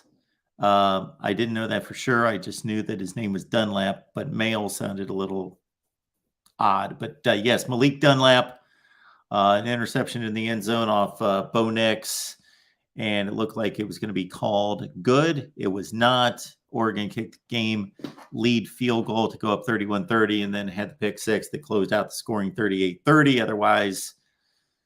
Otherwise, who knows? Otherwise, Texas taking over at 31-30 and trying to run the clock out, and you got a completely different game. And my record would not have been 9-5 against the spread tonight. It would have been 10-4 against the spread tonight. Absolutely. Thank you, Matador Mike. And I appreciate everybody being here. If you've got a suggestion, if you've got a request for a video you would like for me to take on, then certainly do that. These are under consideration. Bashing the Big Ten for their bad non-conference scheduling. We are going to do conference rankings. I know that there's one more week of a ton of games, especially between the Big Ten and the ACC, but I think we've got enough games right now. We're gonna break down the results. We may also do power rankings in all the conferences. We're going to look at this Mel Tucker situation. I don't know that there's a video to be made there since nothing's come out exactly. And maybe a week 3 upset alert. And also this past week, if you pay attention to all our channels, we preview a lot of games when it comes right down to it. We previewed Oregon, Texas Tech, Alabama, Texas, Colorado, Nebraska, Iowa, Iowa State, and a bunch of other ones. So let's look through the schedule real quick after we look at this Mel Tucker story. Again, according to Dan Murphy, ESPN staff writer, Michigan State football coach Mel Tucker is the subject of an ongoing university sexual harassment investigation. Multiple sources with knowledge of the pending case confirmed to ESPN. The sources did not confirm the complainant's identity or details about the allegations Saturday night. Sources said the investigation started months ago and remains open. According to a USA Today report Sunday, the complaint was filed by Brenda Tracy, a prominent sexual assault prevention advocate who claims Tucker sent her gifts, asked if she would date him if he wasn't married, and masturbated without her consent during a phone call. Okay, there's something that doesn't quite...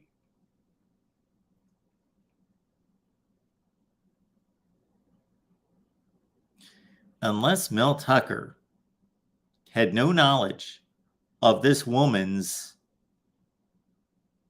cause and advocacy, then he would either be the biggest moron in the world or he would have the worst luck in the world to have, by coincidence, unless I'm missing something, that he is making pursuits toward this Brenda Tracy, who is a prominent sexual assault prevention advocate.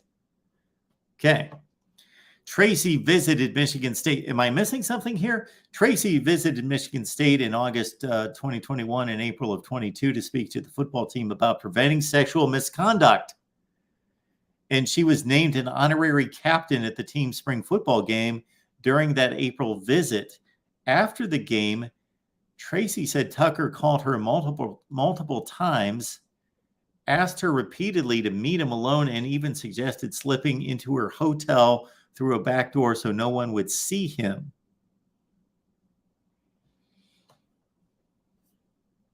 And so forth and so on. Is that not just complete irrational behavior? Forget about the morality. Forget about the morality part of it. He knows that she has this cause. So again, completely dismiss the morality of the situation and how he should treat women. Forget about that just for a second. Just think about the lack of awareness and the lack of understanding and intelligence. That why would you pursue that woman who is already on high alert and is an advocate for preventing sexual harassment?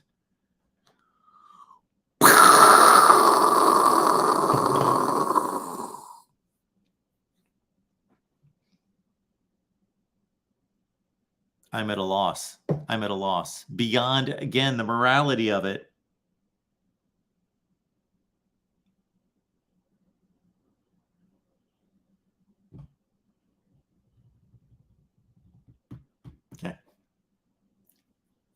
would this not be the last person you would pursue if you were going to behave like that? The woman that you had speak to your football team about sexual harassment prevention.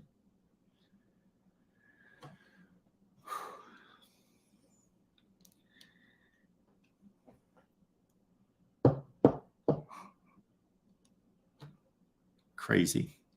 All right, let's look at week 3.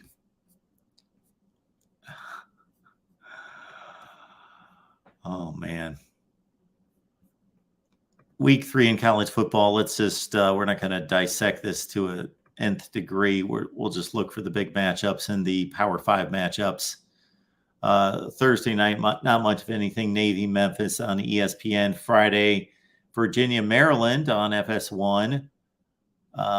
So there's a Big Ten ACC matchup. Then we've got Saturday games with Florida State, Boston College, Penn State, and Illinois. Interesting matchup there in the Big Ten. For as bad as Illinois looked this past Friday night, look out for them coming back and bouncing back at home against Penn State. LSU, Mississippi State, Kansas State, Missouri. Again, the Big 12 and the SEC getting together. Another chance for the SEC to make amends against a good team, but you got to think Kansas State's better than Mizzou. Mizzou, we may drop another game for the SEC. Louisville, Indiana.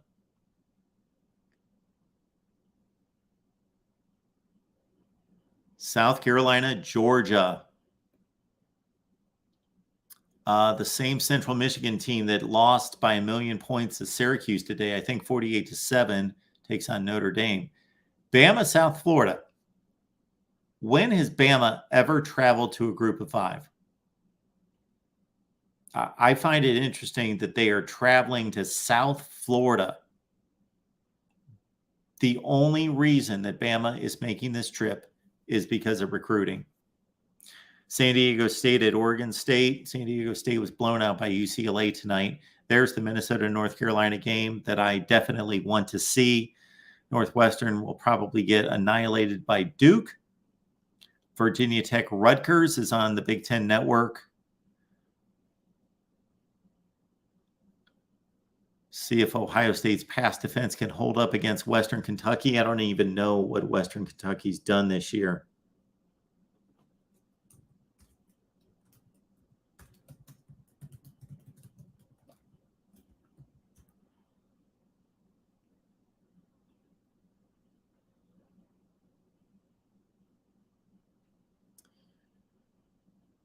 They defeated HCU today, 52-22. They're now 2-0.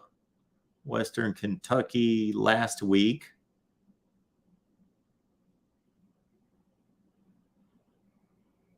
Defeated South Florida, 41-24. Washington at Michigan State. That's on Peacock. Tennessee, Florida. Big game in the SEC to start us out. In conference play.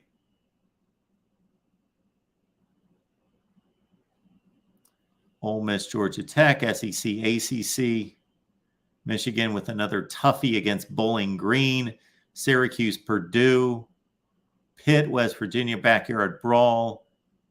Oregon taking a week off against Hawaii. And late night, you've got Colorado State on ESPN. And that's really the only game. Fresno State and Arizona State could be fairly entertaining. All right, folks, the top 25 that actually makes sense will be out sometime on Sunday. Please check it out. If you have yet to see a top 25 that actually makes sense, you will want to take it in sitting down. Kentucky plays Akron. Sorry that I missed that stellar matchup, Darrell. Yes, top 25 that actually makes sense. You will want to take that in. And again, if you are taking it in for a first time, please sit down. All right, folks. Appreciate you all being here. Lock it in at the Voice of College Football. Please subscribe here. We've got an SEC channel, a Big 12 channel. Look them up and please subscribe. Even if you could care less about those conferences and those teams, if you understand the big picture and us growing and building and doing all the things that we need to do to sustain what we're doing, please subscribe right there. Don't know when we'll be live, if at all, on Sunday. Keep those notifications on to know when we go live. The College Football After Dark show will be coming your way on Sunday night, though, at 10:15 Eastern. All right, everyone. Appreciate your support, your loyalty, everything that you guys do to keep us running here at the Voice of College Football. And I can barely talk anymore.